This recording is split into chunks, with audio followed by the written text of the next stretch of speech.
तो इस कहानी का हीरो रैंतारो इतना भयानक होता है कि कोई भी उसे देखता है तो डर के मारे अपना मुंह घुमा लेता है। लड़के तो उसे देख के अपनी पैंट गीली कर लेते हैं। ऐसे ही एक दिन वो स्कूल जा रहा था, लेकिन उसको देखकर ना काफी सारे लोग डर रहे थे। लेकिन तभी रास्ते में उसके कुछ स्कूल के दोस्त उसे दिखाई देते हैं, जो कि दूसरे बंदों के साथ पंगे कर रहे थे। और जो गुंडे लोग थे वो जानबूझकर रैंतारो के दोस्त से भिड़ रहे थे ताकि वो थोड़ा पंगा ले सके। मतलब उन्हें उसमें मजा आता है एक तरह से। और वो लोग वहाँ पर रैंतारो से मिलना चाहते थे और उससे पूछते हैं कि आखिरकार वो तुम्हारी क्लास का डरावना बंदा कहाँ पे है। तभी उसका दोस्त बोलता है, अरे ब्रो तू फिक्र मत कर, वो बस यहाँ पे आने ही वाला है। और इसके बाद तभी वहाँ रैंतारो आता है और जब वो दोनों बंदे पीछे मुड़कर देखते हैं तो रैंतारो की शक्ल ना काफी ज्यादा डरावनी लग रही थी और वो लोग केवल उसकी शक्ल देखकर डर के मारे वहाँ से तुरंत भाग जाते हैं। इसके बाद रैंतारो अपने दोस्तों को समझाने लगता है, अरे गधों इस तरीके से लड़ाई मत किया करो। और उसके दोस्त बोलते हैं, अबे ये सब तेरे चक्कर में हो रहा है, तूने किसी को मारा था, इस कारण वो लोग हमारे पास आए थे। और इसके बाद रैंतारो बोलता है, यार ऐसा तो मुझे कुछ भी याद नहीं आ रहा। और इसके बाद वो पिछली रात की बातें बताने लगता है, जहाँ एक कपल लड़ाई कर रहा था। वहाँ लड़की ने लड़के को थप्पड़ मारकर चली जाती है और रैंतारो को लगता है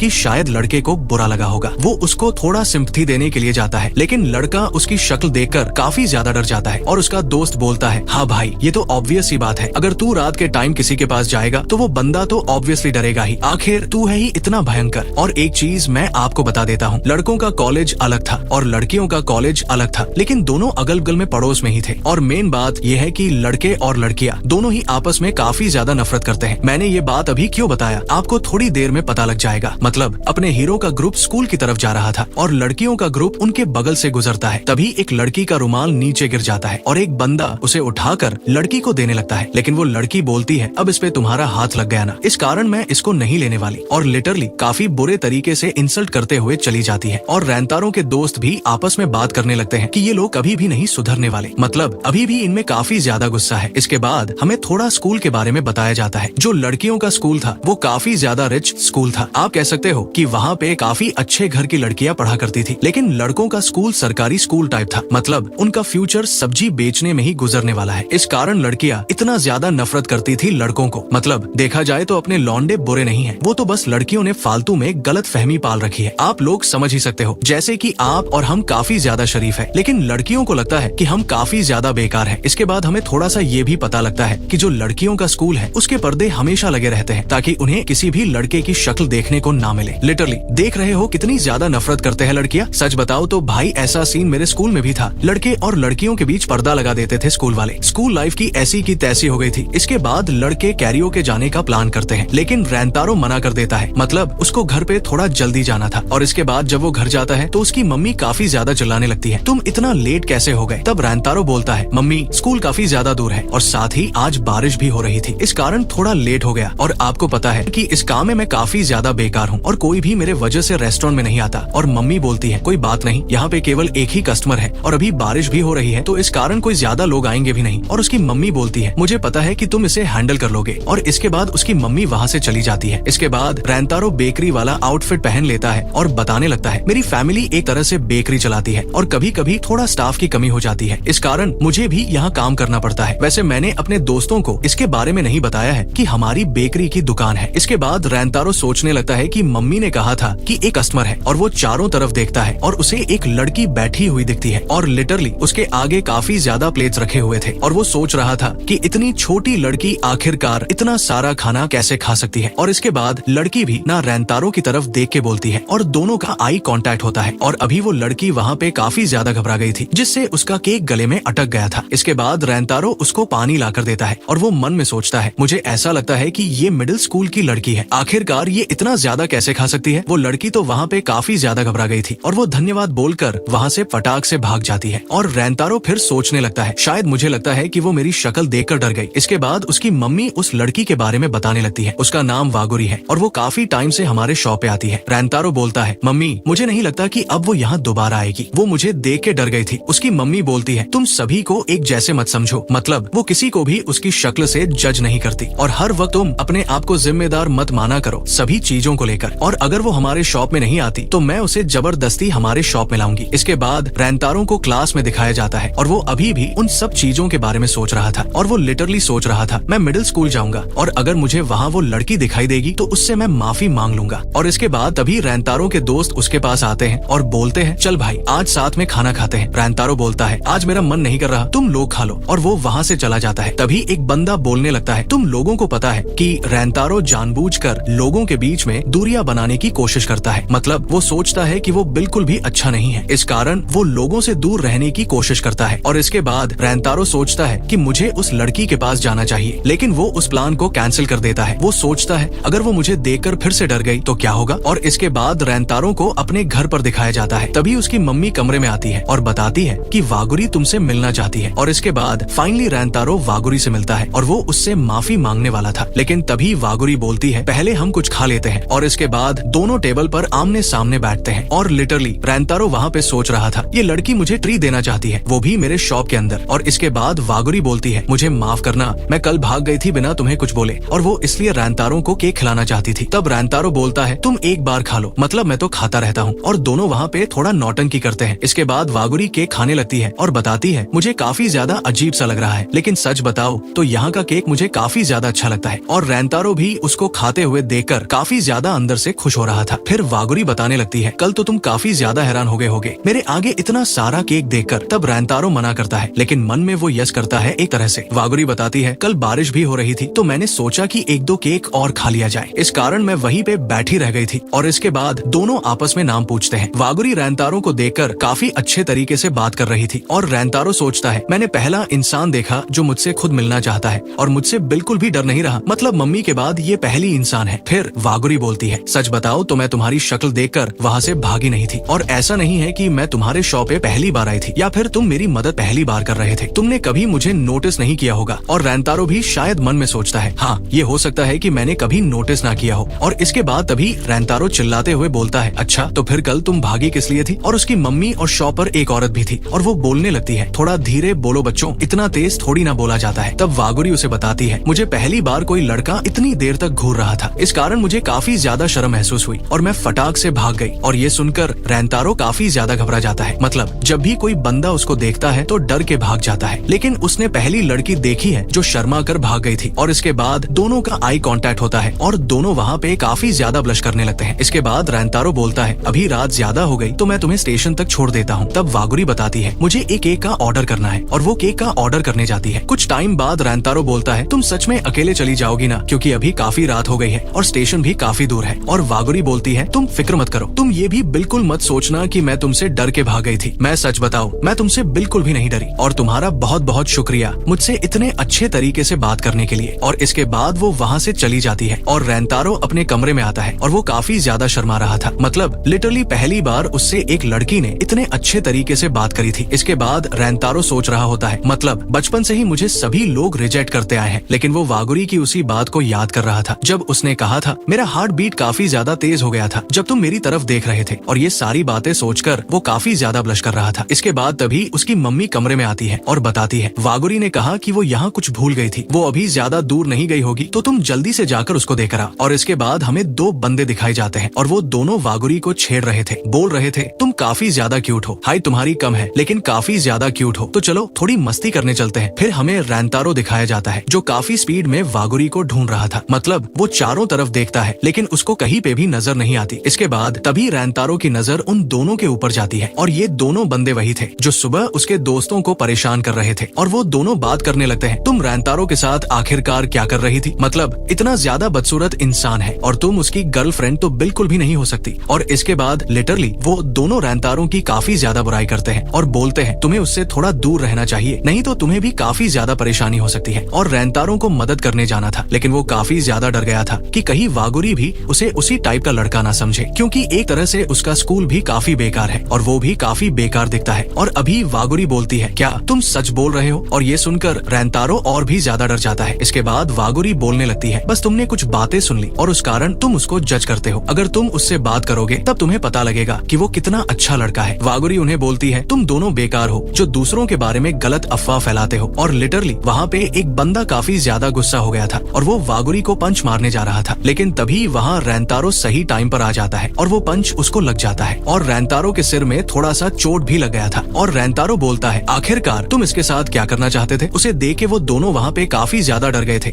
और फटाक से वहाँ से भाग जाते हैं। अभी वागुरी काफी ज्यादा डर गई थी और उससे काफी ज्यादा माफी मांगने लगती है और बोलती है सब मेरे कारण हो गया, प्लीज मुझे माफ कर दो। रैंतारो बोलता है, तुम्हें माफी मांगने की जरूरत नहीं है, और उनका पंच मेरे को बिल्कुल भी असर नहीं किया। मेरा सिर थोड़ा दीवार पे लग गया था, इस कारण थोड़ा सा ब्लड निकल रहा है, तुम फिक्र मत करो। और एक तरह से वो कहता है, मेरे पनिशमेंट के लिए ये काफी अच्छा था। और तभी वागुरी बोलती है, क्या मतलब, तुम उस पंच से बच सकते थे? और वो बोलता है, हाँ मैं बच सकता था, लेकिन मुझे तुम पे एक तरह से ट्रस्ट नहीं हुआ। मतलब मुझे लगा कि तुम भी बाकी लड़कियों की तरह होगी जो मुझे बुरा समझती है, लेकिन ऐसा नहीं है। और वो भी वागुरी से काफी ज्यादा माफी मांगने लगता है। वागुरी भी बोलने लगती है, इसमें तुम्हारी गलती नहीं है, तुम्हें माफी नहीं मांगनी चाहिए। और रैंतारो मन में सोच रहा होता है, सच में ये लड़की काफी अच्छी है, मतलब मेरे जैसे इंसान को अच्छा मानती है तो काफी अच्छी लड़की है। और इसके बाद वागुरी उसका सिर साफ करते हुए बोलने लगती है, आखिरकार मुझे समझ में नहीं आता कि सभी लोग तुमसे इतना डरते क्यों हैं? तुम तो इतने अच्छे इंसान हो। और वो बोलती है, मुझे माफ करना, मैं तुम्हें बोलना भूल गई, और मेरी जान बचाने के लिए तुम्हारा बहुत बहुत शुक्रिया। और इस टाइम पे वो इतनी ज्यादा क्यूट लग रही थी कि मानो कोई अप्सरा धरती पे आ गई हो। रैंतारो सोच रहा होता है, मैं कितना ज्यादा अजीब हूँ, मतलब दूसरों के कारण मैं अपने आप को काफी पीछे धकेलते गया, लेकिन आज पहली बार मुझे किसी ने धन्यवाद बोला है। और सच बताओ, मुझे ये बातें और भी ज्यादा सुनना है। और इसके बाद रैंतारो उसे स्टेशन पे छोड़ने के लिए जाता है, और फिर दोनों थोड़ा बहुत बात करते हैं। और वागुरी जाने लगती है और जाते वक्त बोलती है, रैंतारो अगली बार जब मैं तुम्हारे शॉप पे आऊंगी तो हम दोनों बैठकर केक खाएंगे। और लिटरली भाई, इसने फिर से मेरा हार्ट बीट काफी ज्यादा फास्ट कर दिया, मतलब इतनी ज्यादा क्यूट लग रही थी इस टाइम पे। इसके अगले दिन रैंतारो को अपनी क्लास में दिखाया जाता है, और वो काफी ज्यादा घबरा रखा था, मतलब पूरी रात सो नहीं पाया था और केवल वागुरी के बारे में सोच रहा था। और इसके बाद रैंतारो लड़कियों के कॉलेज की तरफ देखता है, उसके पर्दे लगे हुए थे, लेकिन तभी रैंतारो नोटिस करता है कि कोई उस पर्दे को खोलने की कोशिश कर रहा है। और लिटरली इसके बाद वो पर्दा खुल जाता है, मतलब एक स्टूडेंट पर्दा खोलती है, और वो पर्दा खोलने वाली लड़की वागुरी थी। और अभी भाई दोनों का फिर से आई कांटेक्ट होता है, और लिटरली दोनों वहाँ पे फिर से काफी ज्यादा हैरान हो जाते हैं, और दोनों एक दूसरे की तरफ लगातार काफी टाइम तक देखे जा रहे थे। और जैसे ही रैंतारो को रियलाइज होता है, वो फटाक से अपनी क्लास का पर्दा लगा दे। और ये बंदा अभी काफी ज्यादा सोच में डूबा हुआ था, मतलब वो वागुरी के बारे में सोच रहा था, और वो सोच रहा था कि वो मुझसे बिल्कुल भी नहीं डरी, बल्कि सभी लोग मुझसे काफी ज्यादा डर जाते हैं, और साथ ही वो मेरे शॉप की कस्टमर भी है जो हमेशा मेरे शॉप पर आती है। लेकिन अभी रैंतारो के लिए सबसे बड़ी प्रॉब्लम ये थी कि वो उनके सबसे बड़े दुश्मन वाले स्कूल की अपोनेंट थी, मतलब कियो हाई की स्टूडेंट थी। और ये चीजें मैंने आपको काफी अच्छे तरीके से बता रखी है कि दोनों स्कूलों के बीच में कितनी अच्छी वाली दोस्ती है। इसके बाद रैंतारो बता रहा होता है कि आज भी स्कूल से घर आते टाइम वो लड़कियां सचमुच काफी वियर्ड तरीके से हमारी तरफ देख रही थी। और इसके बाद तभी रैंतारो के बाकी दोस्त भी वहाँ पर आ जाते हैं, और वो सभी उसी स्कूल के बारे में बात करने लगते हैं। और ओसामी जो भाई, वो तो लिटरली वहाँ पर काफी ज्यादा बैड बंदा था, मतलब वो काफी ज्यादा बुराई कर रहा था। लेकिन रैंतारो के दिमाग में तो अभी कुछ और ही चल रहा था, मतलब उसके दिमाग में तो वागुरी की बातें चल रही थी, और वो सोचने लगता है कि सचमुच मैंने काफी ज्यादा बेवकूफी की, मतलब मैंने वागुरी के बारे में इतनी सारी चीजें सोच ली थी। और इसके बाद तभी ओसामी बताने लगता है, भाई तुझे कुछ हुआ है क्या? मतलब जैसे ही तू कियो हाई स्कूल को देखता है, तू काफी ज्यादा वियर्ड हरकतें करने लगता है। और रैंतारो भी ना काफी ज्यादा हैरान होकर बोलता है, भाई तू पागल है क्या? आखिरकार मैं इस तरीके की हरकतें क्यों करूंगा? और इसके बाद ना सभी क्लास के बंदे उसकी तरफ देखने लगते हैं, थोड़ा तेज बोला था ना इसलिए। और ये देखकर उसके दोस्त भी काफी हैरान हो जाते हैं और बोलने लगते हैं, भाई तूने कुछ ज्यादा ही रिएक्शन दे दिया उस बात पर। इसके बाद फिर टीचर पढ़ा रहे होते हैं, और साथ ही रैंतारो के दिमाग में अभी भी वही सारी बातें चल रही थी कि अब मुझे बिल्कुल भी नहीं लगता कि वागुरी-सान कभी भी हमारे रेस्टोरेंट में आएगी। अब उसको मेरी सच्चाई के बारे में पता चल चुका है, और एक तरह से देखा जाए तो ये हमारे लिए काफी अच्छा रहेगा। मतलब अगर लोगों को पता लग जाएगा कि वो हमारे रेस्टोरेंट में आती है तो उसके बारे में काफी गलत सोचेंगे। और इसी तरह उसके दिमाग में और भी काफी सारे विचार आ रहे थे, और सचमुच वो बंदा काफी ज्यादा परेशान हो रहा था। और इसके बाद तभी ओसामी बोलता है, भाई आज तो तू फ्री है ना? मतलब आज फ्री है तो हम कहीं चल सकते हैं ना? और लिटरली रैंतारो बताता है, हाँ भाई आज मैं एकदम फ्री हूँ। ये सुन के उसके सभी दोस्त लोग काफी ज्यादा हैरान भी होते हैं। इसके बाद वो सभी लोग बाहर आते हैं, और बाहर आने के बाद काफी ज्यादा हैरान होने लगते हैं, मतलब सभी लोग केवल एक ही डायरेक्शन को देख रहे थे, और वो लोग सोचने लगते हैं, भाई आखिरकार यहाँ पर चल क्या रहा है? और इसके बाद वो भी देखने के लिए जाते हैं वहाँ पर, और लिटरली वो देखने के बाद बाकी लोग भी काफी ज्यादा हैरान हो जाते हैं। मतलब वागुरी वहाँ पर किसी का वेट कर रही थी, वो भी लड़कों के स्कूल के बगल में खड़े होकर। और ये देखकर रैंतारो तो भाई काफी ज्यादा हैरान हो जाता है, और साथ ही बाकी लड़के आपस में बात करने लगते हैं, भाई आखिरकार कियो हाई स्कूल की लड़कियां हमारे स्कूल के सामने क्या कर रही हैं? और रैंतारो भी सोचने लगता है, भाई आखिर ये किससे मिलने के लिए यहाँ पर आई है? और इसके बाद ओसामी वागुरी के पास जाकर उसके ऊपर काफी ज्यादा चिल्लाने लगता है, आखिरकार तुम्हारी हिम्मत कैसे हुई हमारे स्कूल के सामने आने की? और वागुरी वहाँ पर काफी ज्यादा डर जाती है, और ओसामी उसको और भी काफी ज्यादा डराने लगता है, काफी सारी बातें बोलने लगता है। लेकिन तभी वहाँ पर रैंतारो आ जाता है, और वो उसको उठाकर बोलने लगता है, तुम्हें लड़की लड़कियों के साथ थोड़ा अच्छे ढंग से बात करना चाहिए। और इसके बाद वो वागुरी से माफी भी मांगने लगता है और वागुरी बोलती है तुम्हें माफी मांगने की बिल्कुल भी जरूरत नहीं है। और इसके बाद हमें ओसामी भी दिखाया जाता है। लिटरली बंदा काफी ज्यादा रोने लगता है और बोलता है मुझे माफ कर दो, मैं तुम्हारे ऊपर कुछ ज्यादा ही चिल्लाने लगा था। और इसके बाद तभी वहाँ पर कियो हाई स्कूल की और भी बाकी सारी लड़कियां आ जाती है और वो लोग काफी ज्यादा घबरा गए थे। वो लोग इस तरह से डर रही थी जैसे कि भाई ये लोग आखिरकार क्या कर देंगे उनके साथ। और इसके बाद वो लोग वहाँ से वागुरी को लेकर जाने लगते हैं। और इसके बाद ओसामी बोलने लगता है तुम्हें इस तरह से नहीं जाना चाहिए, पहले तुम्हें माफी मांगनी चाहिए। और लिटरली भाई वो लड़कियां सबसे पहले तो ओसामी को धक्का दे देती है और काफी बुरी तरह से उनकी तरफ देखने लगती है जैसे कि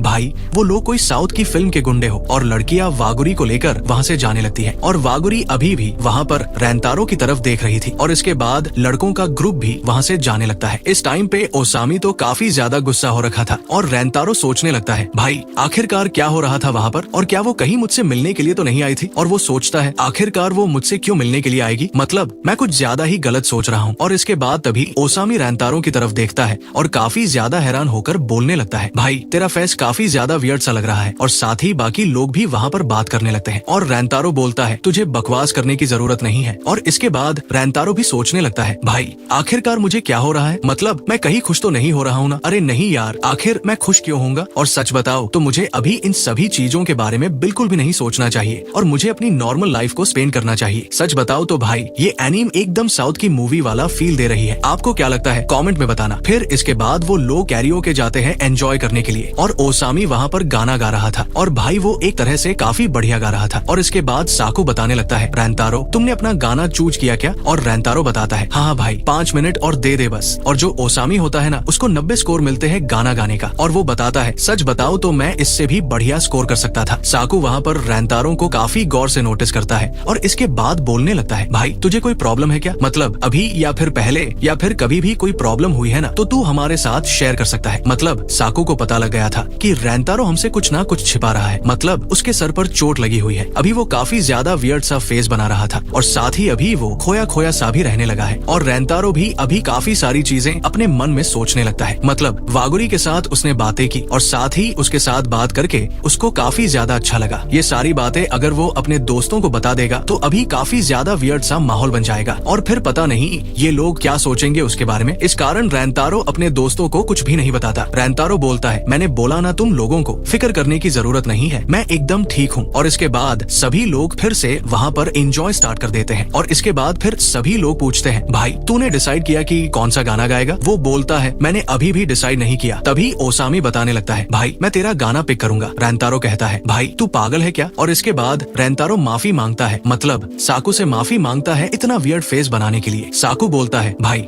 अब तेरे बारे में मैं क्या ही कर सकता हूँ। फिर रेंतारो कहता है अच्छा ठीक है तो फिर मैं गाना गाने वाला हूँ। अगले सीन में फाइनली रेंतारो अपने घर आ जाता है और उसका रेस्टोरेंट अभी ओपन था। वो सोचता है कि अभी तो बंद करने का टाइम हो चुका है, फिर ये अभी ओपन क्यों है। और वो जैसे ही अंदर जाता है तो बंदा काफी ज्यादा हैरान हो जाता है क्योंकि वागुरी उसका वहाँ पर वेट कर रही थी और लिटरली वागुरी रेंतारो के रेस्टोरेंट पर उसको वेलकम बैक करती है। और इसके बाद रेंतारो बोलता है आखिर तुम यहाँ पर किस लिए आए हो। तब वागुरी सबसे पहले तो अपने दोस्तों की तरफ से माफी मांगती है, मतलब आज सुबह जो हुआ उसके लिए। रेंतारो बोलता है तुम्हें माफी मांगने की जरूरत नहीं है। और इसके बाद तभी उसकी मम्मी बोलती है अच्छा तुम यहाँ पर आ गए, तुम आज काफी ज्यादा लेट हो गए हो और तुम्हें पता है वागुरी कितने टाइम से तुम्हारा वेट कर रही थी यहाँ पर। इसके बाद वो वागुरी से कहती है वागुरी तुम लेट नहीं हो तो थोड़ा टाइम और स्पेंड कर लो यहाँ पर, और मैं एक काफी अच्छा सा केक भी तुम्हारे लिए लाती हूँ। इसके बाद तभी वागुरी के पेट से आवाज भी आने लगती है, मतलब भाई केक की तो दीवानी थी वो, आपको काफी अच्छे तरीके से पता ही है। फिर रेंतारो और उसकी मम्मी काफी ज्यादा वहाँ पर हंसने लगते हैं। वागुरी बोलती है रेंतारो यार तुम तो इस तरह से मत हंसो, मुझे काफी ज्यादा एम्बेरेसिंग सा फील हो रहा है। रेंतारो बोलता है प्लीज मुझे माफ करना इसके लिए। इसके बाद तभी रेंतारो बोलता है क्या हम दोनों एक साथ बैठकर केक खा सकते हैं। ये सुनकर वागुरी भी काफी ज्यादा खुश हो जाती है और अगले सीन में हमें वागुरी केक खाते हुए नजर आती है और उसको काफी ज्यादा अच्छा लगता है। और रेंतारो सोचता है कि केक खाते वक्त ये सचमुच काफी ज्यादा क्यूट लगती है। और इसके बाद तभी वागुरी बोलती है तुम्हारा फ्रेंड जो था वो तो ठीक है ना। रेंतारो बोलता है अच्छा तुम ओसामी की बात कर रही हो, तुम उसकी फिक्र मत करो। इसके बाद तभी रेंतारो बोलता है आखिर तुम गेट के पास क्या कर रही थी। वागुरी बोलती है अच्छा वहाँ पर तो मैं तुम्हारा वेट कर रही थी। और ये सुनकर रेंतारो काफी ज्यादा हैरान हो जाता है। इसके बाद वागुरी फिर माफी मांगने लगती है और रेंतारो बोलता है तुम्हें माफी मांगने की जरूरत नहीं है। फिर वो काफी ज्यादा शर्माते हुए कहता है जब मैं तुम्हें पहली बार मिला था और तुमने मुझसे बात की थी तो मुझे उस टाइम पर काफी ज्यादा अच्छा लगा था और एक तरह से वो अपनी पूरी बातों को कंप्लीट नहीं करता, लेकिन वागुरी को सारी चीजें समझ में आ जाती है और इसके बाद दोनों ही कुछ रियलाइज करते हैं और फिर काफी ज्यादा ब्लश करने लगते हैं। फिर इसके बाद रेंतारो बताने लगता है, सच बताओ तो मैं अभी काफी ज्यादा डर गया था, मुझे ऐसा लगा था कि अब तुम मुझसे फिर कभी नहीं मिलोगी। वागुरी बोलती है, आखिर ऐसा क्यों होगा? रेंतारो बताने लगता है, तुम्हें पता है कि हम दोनों स्कूलों के बीच में कितने ज्यादा प्रॉब्लम्स हैं। मुझे लगा था कि तुम कियो हाई स्कूल में हो, इसलिए अब तुम मुझसे कभी भी नहीं मिलोगी। तभी वागुरी बोलती है, सच बताओ तो मैं काफी ज्यादा खुश हो गई थी जब मुझे पता लगा था कि तुम उस स्कूल में पढ़ते हो। और इसके बाद वो काफी ज्यादा उदास हो जाती है और वो बोलती है, अच्छा ठीक है, तो फिर अभी काफी ज्यादा टाइम हो गया है, अब मुझे यहाँ से जाना चाहिए। रेंतारो उसकी बात सुन के और उसके रिएक्शन को देखकर काफी ज्यादा हैरान हो जाता है। इसके बाद वागुरी वहाँ से जाने लगती है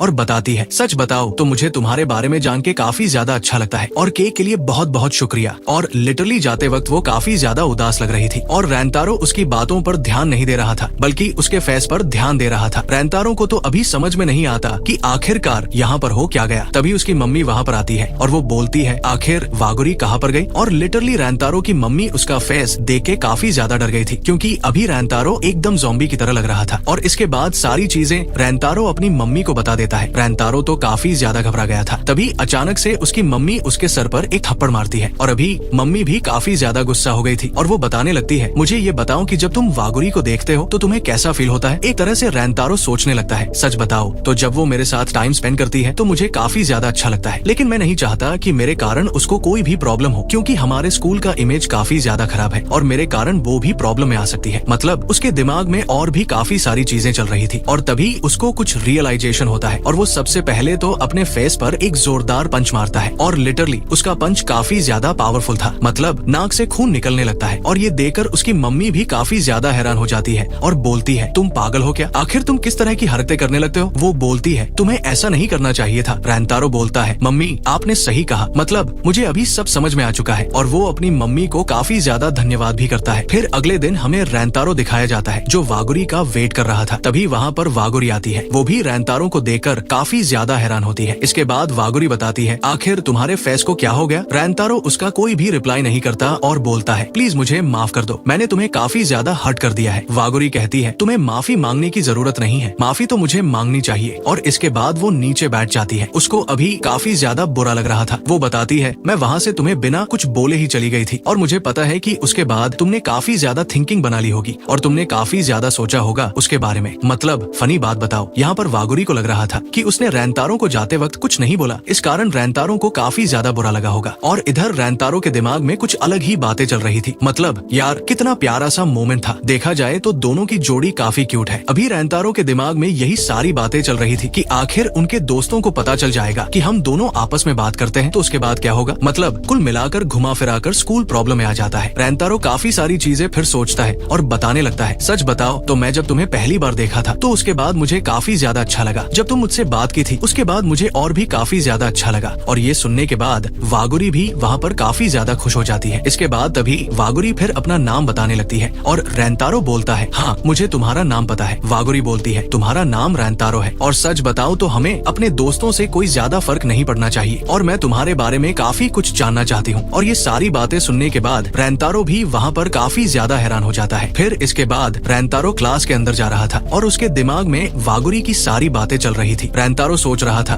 कि एक तरह से देखा जाए तो वागुरी का कहना कोई गलत नहीं है, मतलब हमें कोई फर्क नहीं पड़ना चाहिए कि आखिरकार हमारे दोस्त हमारे बारे में क्या बोलते हैं। और इसके बाद रेंतारो अपनी विंडो की तरफ देखने लगता है और दूसरी साइड वागुरी भी पर्दे को हटाती है और उस तरफ उसको रेंतारो दिखाई देता है और वो देखकर काफी ज्यादा खुश हो जाती है। और रेंतारो भी वागुरी की तरफ देखे जा रहा था और बोलता है, सच बताओ तो मैं भी तुम्हारे बारे में काफी कुछ जानना चाहता हूँ वागुरी सान। और इसके बाद रेंतारो बताता है, मुझे अभी ऐसा लगा कि मैं उस दुनिया का हिस्सा बनते जा रहा हूँ जो मैं अभी तक नहीं बन पाया था। क्लास के अंदर रेंतारो और ओसामी की हालत बहुत ज्यादा खराब हो रखी है क्योंकि इनकी क्लास का एसी नहीं चल रहा है। ओसामी कहता है, चलो स्टाफ रूम में जाकर एसी ऑन करवा लेते हैं। फिर इसके बाद वो दोनों स्टाफ रूम की तरफ जाने लगते हैं। ओसामी रेंतारो से कहता है, हमें कुछ ऐसा करना चाहिए जिसमें हमें मजा आए। अचानक ओसामी के दिमाग में एक आइडिया आता है और वो एक्साइटेड होकर रेंतारो से कहता है, इस महीने में स्पोर्ट्स फेस्टिवल भी है तो क्यों ना हम लोग इसमें पार्टिसिपेट करें और जीत जाएं। ऐसा करने में हमें सही में काफी मजा आएगा। इसके बाद स्टाफ रूम में जाकर उन्हें सूका-चान मिलता है। सूका-चान साफ कह देता है, तुम दोनों स्पोर्ट्स फेस्टिवल में पार्टिसिपेट नहीं कर सकते। ये सुनते ही ओसामी को बहुत बड़ा सदमा लगता है। ओसामी पूछता है, भला हम दोनों इसमें पार्टिसिपेट क्यों नहीं कर सकते? सूका-चान जवाब देता है, जो भी स्टूडेंट मिड टर्म एग्जाम में फेल होगा उसे अपना नाम स्पोर्ट्स फेस्टिवल से वापस लेना होगा। ओसामी कहता है फिर हमारा पास होना तो मुझे नामुमकिन लगता है। सुका-चान कहता है तो फिर इसका मतलब तुम पार्टिसिपेट नहीं कर पाओगे। ओसामी कहता है हम पूरी मेहनत करेंगे, लेकिन हमारी मेहनत के लिए तुम हमें कोई रिवॉर्ड तो दे ही सकते हो। ये सुनकर सुका-चान थोड़ी देर सोचता है और फिर कहता है अगर तुम लोग स्पोर्ट्स फेस्टिवल में जीत गए तो मैं तुम्हें आइसक्रीम दिलाऊंगा। ये सुनकर ओसामी काफी खुश हो जाता है, लेकिन क्लास में जाने के बाद ओसामी अब टेंशन से पागल हो रहा है, क्योंकि स्पोर्ट्स फेस्टिवल जीतने के लिए उन्हें मिड टर्म एग्जाम में पास होना होगा। मिड टर्म एग्जाम का नाम सुनते ही ओसामी की हालत खराब हो जाती है। ओसामी साकू से पढ़ाने के लिए रिक्वेस्ट करता है, लेकिन साकू साफ मना कर देता है, क्योंकि पिछले साल भी साकू ने रेंतारो और ओसामी को पढ़ाया था और दोनों ही फेल हो गए थे। गुस्से में ओसामी साकू से कहता है मुझे अब समझ आया, तुम चाहते हो कि हम स्पोर्ट्स फेस्टिवल में हिस्सा न ले पाए। ठीक है, हमें तुम्हारी कोई जरूरत नहीं है। ओसामी के ये कहते ही साकू और ओसामी में काफी टेंशन हो जाती है और दोनों एक दूसरे से बहस करने लगते हैं। तभी रेंतारो के पास उसकी मम्मी का मैसेज आता है। उसकी मम्मी ने बोला है कि आज डिस्काउंट डे है और वो चाहती है कि रेंतारो वागुरी को भी इसके लिए इनवाइट करे। रेंतारो थोड़ी देर सोचने के बाद वागुरी को इनवाइट करता है, लेकिन वागुरी मना कर देती है और कहती है कि वो काफी बिजी है, जिस वजह से वो शॉप में नहीं आ सकती। वागुरी के शॉप में न आने से रेंतारो को अच्छा नहीं लगता, लेकिन वो सोचता है भला इस वजह से मैं डिसपॉइंट क्यों फील कर रहा हूँ। तभी ओसामी कहता है हमें लाइब्रेरी चलना होगा। ओसामी स्कूल के बाहर रेंतारो को एक लाइब्रेरी में ले जाता है। वहाँ थोड़ी देर पढ़ाई करने के बाद दोनों को कुछ समझ नहीं आता कि किताब में क्या लिखा है। रेंतारो कहता है लगता है हमें साकू से मदद मांगनी चाहिए, क्योंकि पिछले साल सिर्फ वही था जिसने हमारी मदद की थी। लेकिन ओसामी कहता है पिछले साल उसने हमारी काफी मदद की थी, लेकिन उसके बावजूद हम फेल हो गए, जिसकी वजह से मुझे अब भी काफी बुरा फील होता है। रेंतारो ओसामी को समझाता है साकू हमारी मदद करना चाहता है और वो भी स्पोर्ट्स डे में इंटरेस्टेड है, लेकिन वो इस बात को एक्सेप्ट नहीं करना चाहता। ये सुनकर ओसामी थोड़ा सरप्राइज हो जाता है और कहता है क्या तुम सही में रेंतारो ही हो। रेंतारो जवाब देता है क्या फर्क पड़ता है, हमें बस जीतने पर फोकस करना है। फिर ओसामी साकू को मनाने के लिए जाने लगता है और कहता है मैं स्पोर्ट्स फेस्टिवल में इसलिए इंटरेस्टेड हूँ क्योंकि तुम भी वहाँ रहने वाले हो। अब मैं जल्दी से जाकर उसे लेकर आता हूँ। रेंतारो अकेले बैठकर पढ़ने लगता है। तभी दो छोटी लड़कियाँ आती हैं, जिन्हें बैठने के लिए कोई सीट नहीं मिलती। इन्हें देखकर रेंतारो अपनी सीट खाली करके चला जाता है। वो लड़कियाँ ये नोटिस करती है और आपस में बात करती है इसने हमारे लिए सीट खाली की और हमें इसे शुक्रिया करने का मौका भी नहीं मिला। लाइब्रेरी से बाहर जाते समय रेंतारो को लगता है कि उसे वागुरी की आवाज सुनाई दे रही है। वो देखता है कि वागुरी अपनी फ्रेंड के साथ पढ़ाई कर रही है। उनकी बातें सुनकर रेंतारो नोटिस करता है कि वागुरी अपनी फ्रेंड के साथ काफी रिलैक्स होकर बात कर रही है। बातों से रेंतारो को पता चलता है कि वागुरी अपनी क्लास में टॉप करती है। ये सुनकर रेंतारो वागुरी से काफी इम्प्रेस हो जाता है। लाइब्रेरी से बाहर जाकर रेंतारो वागुरी के बारे में सोचने लगता है। वागुरी सही में एक कमाल की लड़की है, क्योंकि वो कियो हाई जैसे स्कूल में भी टॉप स्टूडेंट है और एक मैं हूँ जो एक सरकारी टाइप स्कूल में भी टॉपर नहीं हूँ। रेंतारो आंखें बंद करके बेंच पर लेट जाता है। जैसे ही वो आंखें खोलता है वो देखता है कि वागुरी उसके सामने खड़ी है। वागुरी को देखकर रेंतारो थोड़ा शॉक हो जाता है और कहता है मुझे तो लगा था कि तुम अंदर पढ़ाई कर रही हो। वागुरी कहती है मुझे लगा ही था कि तुम ही हो, हमें मिले हुए काफी समय हो चुका है। जब मैं अंदर पढ़ाई कर रही थी तो मुझे लगा कि शीशे के सामने से तुम ही गुजरे हो। रेंतारो साइड हो जाता है और वागुरी बैठकर कहती है तुमने मुझे इनवाइट किया, लेकिन इसके बाद भी मैं डिस्काउंट डे के दिन तुम्हारी शॉप में नहीं आ पाऊंगी, इसके लिए मैं तुम्हें सॉरी बोलना चाहती हूँ। रेंतारो कहता है इसमें सॉरी बोलने की क्या बात है, वैसे भी हर महीने शॉप में एक दिन डिस्काउंट डे होता ही है। वागुरी कहती है अगले महीने मैं शॉप में जरूर आऊंगी और अपनी पार्ट टाइम जॉब से थोड़े पैसे बचा लूंगी। ये सुनकर रेंतारो हैरान होकर कहता है तुम इतना अमीर होने के बावजूद पार्ट टाइम जॉब कर रही हो। वागुरी हंसने लगती है और कहती है तुम क्या थोड़े से पागल हो, असल में मुझे कियो हाई स्कूल में स्कॉलरशिप मिली है, जिस वजह से मुझे हमेशा अच्छे नंबर लाने पड़ते हैं। मैं हमेशा फर्स्ट प्लेस पर आती हूँ। जब मैंने कियो हाई स्कूल में पढ़ना शुरू किया तो मुझे अपने अंदर काफी प्राउड फील हुआ। ये सुनकर रेंतारो को रियलाइज होता है कि उसका वागुरी को लेकर नजरिया कितना गलत था। रेंतारो वागुरी को एक अमीर लड़की के तौर पर जज कर रहा था और उसे ऐसे लोगों से नफरत है जो बिना जाने किसी को जज करते हैं। ये सोचकर रेंतारो को बुरा लगता है। रेंतारो वागुरी से कहता है वागुरी क्या तुम मेरी पढ़ाई में थोड़ी मदद कर सकती हो, अगर मैं मिड टर्म एग्जाम में फेल हो गया तो मैं काफी दिक्कत में आ जाऊंगा, अगर तुम फ्री हो तभी मेरी मदद करना। वागुरी कहती है अगर मेरे पास टाइम होगा तो मैं तुम्हें जरूर बताऊंगी, चलो साथ में अपना बेस्ट देते हैं। दोनों अपनी बातचीत जारी रखते हैं। थोड़ी देर बाद वागुरी कहती है अब मुझे वापस जाना चाहिए क्योंकि मेरी फ्रेंड शॉप से वापस आने वाली होगी। लेकिन वागुरी की फ्रेंड सुबारू वागुरी को रेंतारो से बात करते देख रही थी। वो कहती है वागुरी ये इंसान कौन है। रेंतारो नोटिस करता है कि इस लड़की के बाल सिल्वर कलर के हैं और वो सोचता है क्या ये कोई फॉरेनर है। इस समय ये काफी कूल लग रही है, लेकिन जैसे ही सुबारू रेंतारो को नोटिस करती है वो इरिटेट हो जाती है और कहती है लगता है तुम चिदोरी स्कूल से हो। मैं अप्रिशिएट करूंगी कि तुम वागुरी के आसपास भी ना दिखो, क्योंकि मैं नहीं चाहती कि चिदोरी का कोई भी इंसान वागुरी के करीब आए। वागुरी सुबारू को शांत करने की कोशिश करती है। तभी रेंतारो के फ्रेंड्स भी वहाँ आ जाते हैं। जैसे ही वे देखते हैं कि रेंतारो के करीब कियो हाई स्कूल की 2 लड़कियां खड़ी हैं। ओसामी और साकू इरिटेट हो जाते हैं। ओसामी कहता है, तुम्हें रैंतारो से क्या काम है? मुझे नहीं लगता कि रैंतारो खुद कियो हाई स्कूल की लड़कियों से बात शुरू करेगा। सुबारू वागुरी से कहती है, हमें यहाँ से चलना चाहिए क्योंकि हमें इन जंगली लोगों के साथ टाइम वेस्ट करने की जरूरत नहीं है। लेकिन तभी ओसामी वागुरी के करीब आकर कहता है, लगता है मैंने तुम्हें पहले कहीं देखा है। अचानक सुबारू ओसामी को पीछे रहने के लिए कहती है और रैंतारो भी ओसामी को रोकता है। ओसामी कहता है, रैंतारो तुम ये क्या कर रहे हो? मैं तो बस बात कर रहा था। सुबारू वागुरी को लेकर वहाँ से जाने लगती है, लेकिन साकू कहता है, क्या तुम इतनी जल्दी भूल गई जो सवाल हमने तुमसे अभी पूछा था? लगता है कियो हाई स्कूल की लड़कियाँ जितना मैंने सोचा था उससे कहीं ज्यादा बेवकूफ है। सुबारू इरिटेट होकर कहती है, क्या तुम इस बात के बारे में कह रहे हो? साकू कहता है, ये जानने के लिए तुम्हें अपने दिमाग का इस्तेमाल करना होगा, लेकिन लगता है तुम्हारे पास उसकी भी कमी है। वैसे तुम्हारे बालों का रंग ऐसा क्यों है? क्या कियो हाई स्कूल में ये सब अलाउड है? लगता है तुम जो चाहे वो कर सकती हो क्योंकि तुम किसी अमीर बाप की बेटी हो। साकू की बातें सुनकर सुबारू को बहुत बुरा लगता है, लेकिन अचानक रैंतारो साकू को रोकता है और कहता है, साकू रुक जाओ, तुम अब लिमिट क्रॉस कर रहे हो। वैसे भी तुम ऐसे इंसान नहीं हो जो इस तरह की बातें करे। साकू चुप हो जाता है। रैंतारो आगे कहता है, ये वही लड़की है जो उस दिन हमारे स्कूल के गेट पर खड़ी थी। आज मैंने इसे लाइब्रेरी में देखा और उस दिन इसे डराने के लिए माफी मांग रहा था। मैंने ही पहले बात शुरू की थी। तभी अयातो ओसामी के कान में कहता है, उस दिन तुम थे जिसने इस लड़की को डराया था। ये सुनकर ओसामी आगे बढ़ता है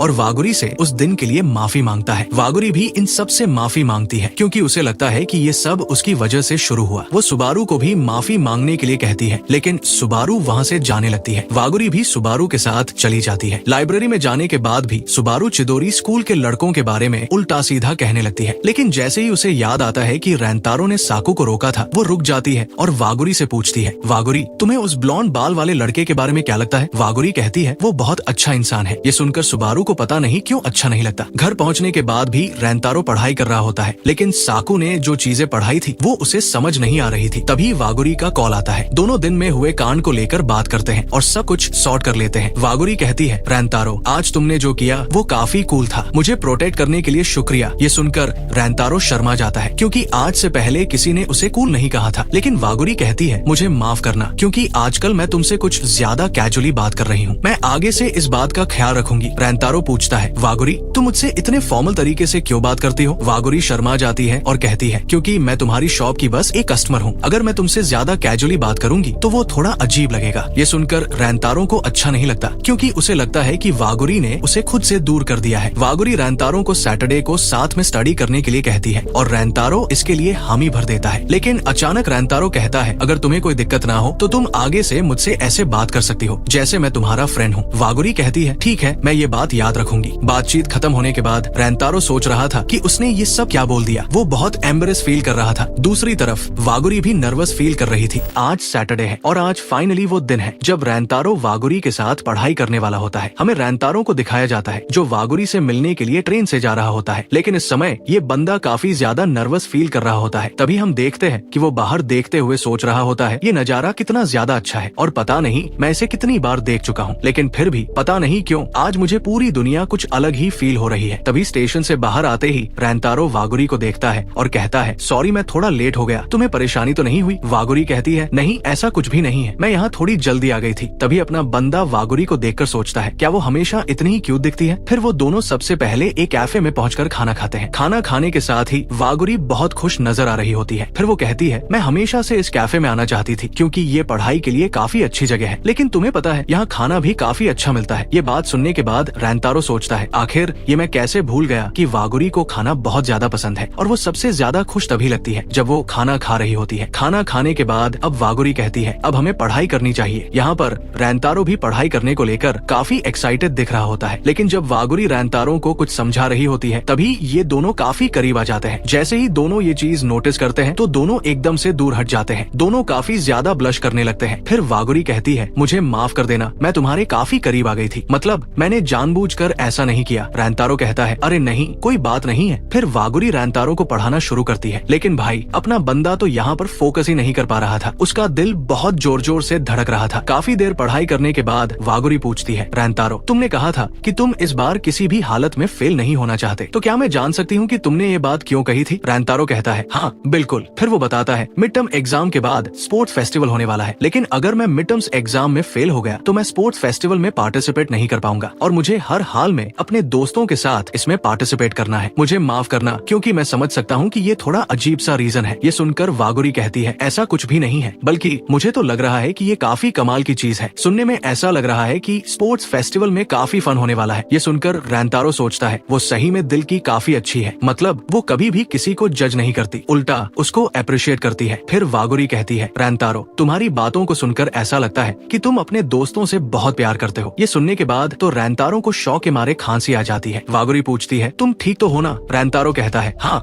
मैं बिल्कुल ठीक हूँ, लेकिन तुमने ऐसा क्यों कहा कि मैं उनसे प्यार करता हूँ? वो कहती है मैं भी अपने दोस्तों से बहुत प्यार करती हूँ और वो सभी लोग काफी कमाल के हैं, खास तौर पर सुबारू। तुम्हें पता है जब से हम बच्चे थे तब से ही हम काफी अच्छे दोस्त हैं, लेकिन लोग सुबारू को समझने में गलती करते हैं, पर असल में वो दिल की काफी अच्छी इंसान है। वो तो बस अपने पास्ट की वजह से लड़कों को पसंद नहीं करती। पिछली बार जब तुमने सुबारू को जज नहीं किया था तो मुझे काफी खुशी हुई थी, इसके लिए तुम्हारा बहुत बहुत शुक्रिया। इसके बाद फिर से दोनों दोबारा पढ़ाई करना शुरू करते हैं। रैंतारो सोच रहा होता है मुझे हमेशा वागुरी की बातों को सुनकर काफी ज्यादा खुशी मिलती है। काफी देर पढ़ाई करने के बाद ये दोनों अपने अपने घर के लिए निकलने वाले होते हैं, लेकिन जाने से पहले वागुरी रैंतारो को रोकती है और अपने बैग में से एक नोटबुक निकालकर उसे देती है, जिसके अंदर रैंतारो के लिए मिड टर्म एग्जाम के लिए कुछ नोट होते हैं। इसे वागुरी ने खुद बनाया था। ये देखकर रैंतारो थोड़ा शॉक होता है और कहता है तुम्हें खुद भी तो पढ़ाई करनी थी और फिर भी तुमने मेरे लिए इतना सब किया, इसके लिए तुम्हारा बहुत बहुत शुक्रिया। वागुरी कहती है इसमें कोई इतनी बड़ी बात भी नहीं है, पर वैसे भी मैं चाहती हूँ कि तुम अपने दोस्तों के साथ स्पोर्ट्स फेस्टिवल को एंजॉय करो, फिर बाद में तुम्हें मुझे स्पोर्ट्स फेस्टिवल के बारे में सब कुछ बताना पड़ेगा।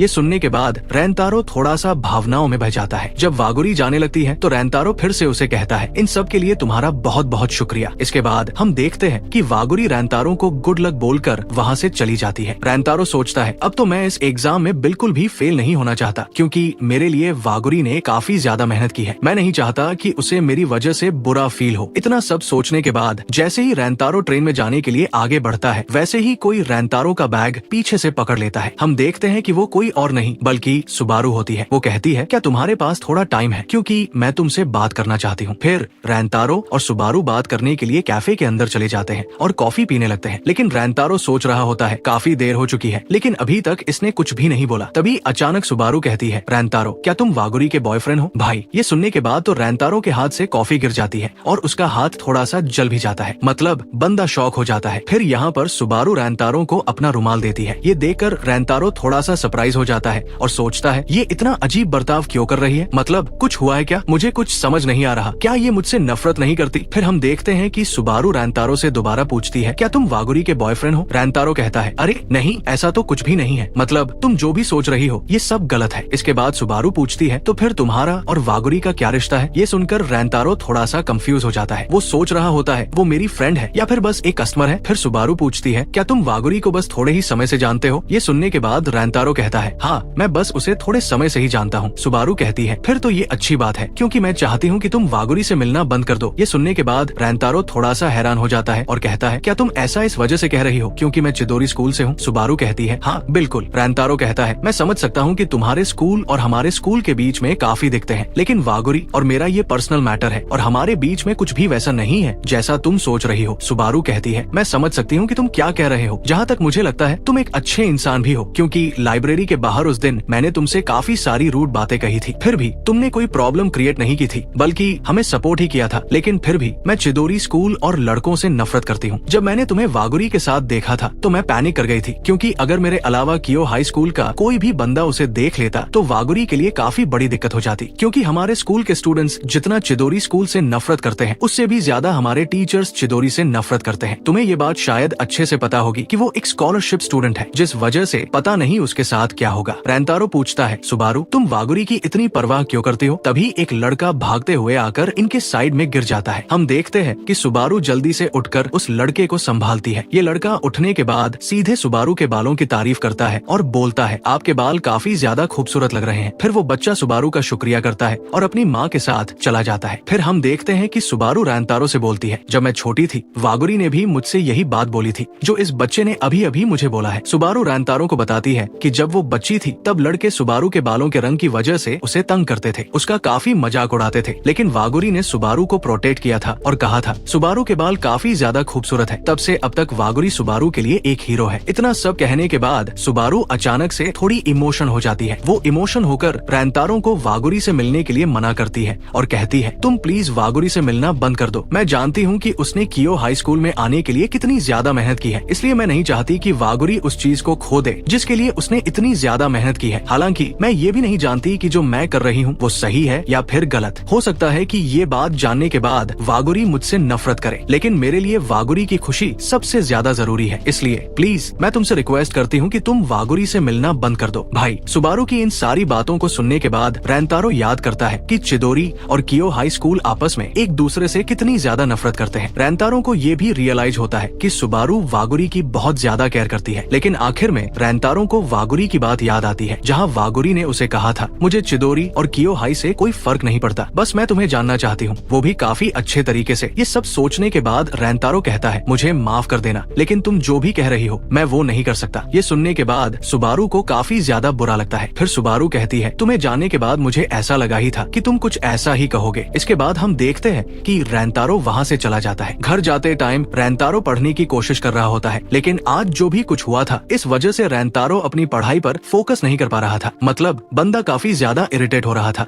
रेंतारो को इरिटेट होते हुए देखकर कुछ लड़कों को काफी डर लग रहा था। उन्हें ऐसा लग रहा था कि उनकी वजह से ही रेंतारो इरिटेट हो रहा है, लेकिन यहाँ पर बात तो कुछ और ही होती है। रेंतारो सोच रहा था, सुबारू दिल की काफी अच्छी लड़की है, क्योंकि वह किसी और के लिए कितना ज्यादा सोचती है, उसके जैसा हर कोई नहीं होता। तभी हम देखते हैं कि अगला स्टेशन आ जाता है और वहाँ पर दो लड़कियां ट्रेन में चढ़ती है। रेंतारो के साइड में दो सीट खाली होने के बावजूद भी वो लड़कियां डर के मारे नहीं बैठती है। ये बात रेंतारो समझ जाता है और वो उनके लिए सीट खाली करके वहाँ से जाने लगता है, लेकिन वो लड़कियां रेंतारो को पहचान लेती है और उसे रोकर शुक्रिया करती है। लेकिन भाई अपना बंदा इन्हें पहचान ही नहीं पाता। इस वजह से ये लड़कियां रेंतारो को याद दिलाती है और उसे बताती है, याद है उस दिन लाइब्रेरी में आपने हमारे लिए सीट छोड़ी थी। ये सुनकर रेंतारो को याद आ जाता है कि आखिर ये लड़कियां कौन है। इसके बाद रेंतारो उनसे कहता है, क्या तुमने उस दिन अच्छे से पढ़ाई की थी? ये सुनकर वो दोनों लड़कियां थोड़ा सा डर जाती है। एक कहती है, हाँ उस दिन हमने काफी अच्छे से पढ़ाई की थी और उसके लिए आपका सच में बहुत बहुत शुक्रिया। इसके बाद रेंतारो कहता है, चलो ये सुनकर मुझे काफी अच्छा लगा। ये कहकर रेंतारो ट्रेन में आगे जाने लगता है। इसके बाद वो लड़कियां नोटिस करती है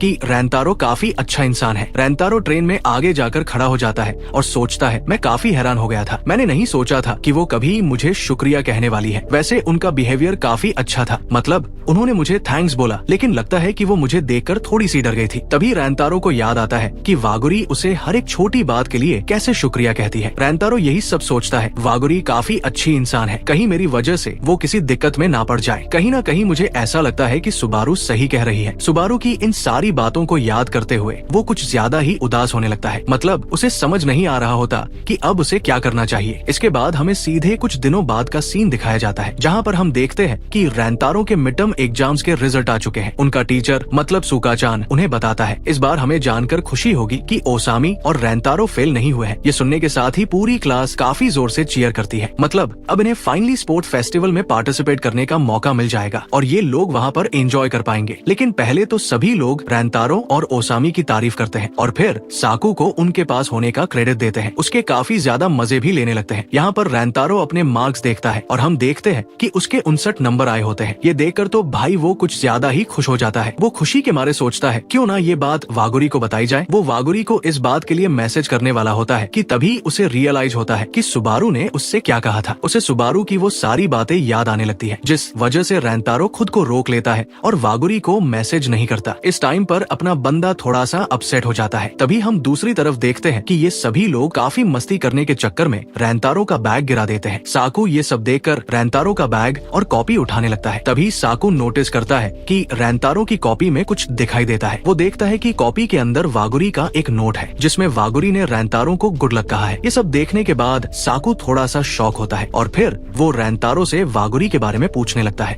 हम साकू को देखते हैं जो नोटबुक के बारे में रेंतारो से सवाल करता है, लेकिन रेंतारो इसका कोई जवाब नहीं देता। फिर जैसे ही अयातो नोटबुक उठाकर वागुरी का गुड लक नोट देखता है तो रेंतारो झटके से उसके हाथ से नोटबुक छीन लेता है। ये देखकर रेंतारो के दोस्त हैरान रह जाते हैं, क्योंकि उन्हें समझ नहीं आता कि रेंतारो ऐसा अजीब बर्ताव क्यों कर रहा है। वे जिस रेंतारो को जानते थे वो तो ऐसा बिल्कुल नहीं था। तभी साकू पूछता है, रेंतारो क्या ये वही लड़की है जो उस दिन लाइब्रेरी के बाहर तुम्हारे साथ खड़ी थी? उस दिन तुमने हमसे कहा था कि तुम उसे डराने की वजह से माफी मांग रहे थे, लेकिन ऐसा कुछ नहीं था। मुझे लग ही रहा था कि तुम पिछले कुछ दिनों से अजीब व्यवहार कर रहे हो और हमसे कुछ ना कुछ छुपा रहे हो। इन सारी बातों को सुनने के बाद बाद भी रैंतारो साकू के सवालों का कोई जवाब नहीं देता। साकू कहता है, क्या तुम अभी भी हमसे कुछ छुपा रहे हो? क्या तुम कुछ नहीं बोलोगे? क्या तुम्हारे पास हमें देने के लिए कोई जवाब नहीं है? क्या तुम हमें अभी भी कुछ नहीं बताना चाहते हो? ये सीन इतना गंभीर हो जाता है कि क्लास में मौजूद सभी स्टूडेंट्स चुपचाप खड़े हो जाते हैं। तभी रैंतारो साकू से कहता है, मुझे माफ करना, मैं तुम्हें इसके बारे में कुछ नहीं बताना चाहता। रैंतारो का ये जवाब सुनकर ओसामी और अयातो हैरान रह जाते हैं, लेकिन साकू को इस बात का बहुत बुरा लगता है। वैसे बुरा तो लगना ही था। इसके बाद रैंतारो जब घर जाता है तो वो उसके दोस्तों के बीच जो कुछ हुआ था उसके बारे में सोचने लगता है। इस सब में वो खुद को ही दोषी ठहराने लगता है। तभी वागुरी के उस नोट को याद करके रैंतारो कहता है, मुझे कम से कम इसके लिए वागुरी का शुक्रिया तो करना चाहिए। फिर रैंतारो वागुरी को मैसेज करके धन्यवाद देता है और बताता है कि वो सभी सब्जेक्ट्स में पास हो गया है और ये सब उसकी वजह से हुआ। ये सुनकर वागुरी को बहुत अच्छा लगता है। फिर वागुरी रैंतारो को मैसेज करती है कि उसे स्पोर्ट्स फेस्टिवल का अच्छे से आनंद लेना चाहिए। लेकिन तभी रैंतारो को सुबारू की बात याद आती है कि वागुरी के साथ रहने से वो किसी मुश्किल में पड़ सकती है। इस वजह से रैंतारो वागुरी के मैसेज का जवाब नहीं देता, यानी वो मैसेज को देखकर छोड़ देता है। दूसरी ओर वागुरी इस बात से खुश होती है कि रैंतारो ने उसका मैसेज पढ़ लिया है। वो सोचती है कि पता नहीं रैंतारो फुटबॉल खेलेगा या बेसबॉल, और इसी तरह की बातें सोचने लगती है। अगले दिन हमें ओसामी और अयातो दिखाए जाते हैं जो बहुत परेशान है क्योंकि रैंतारो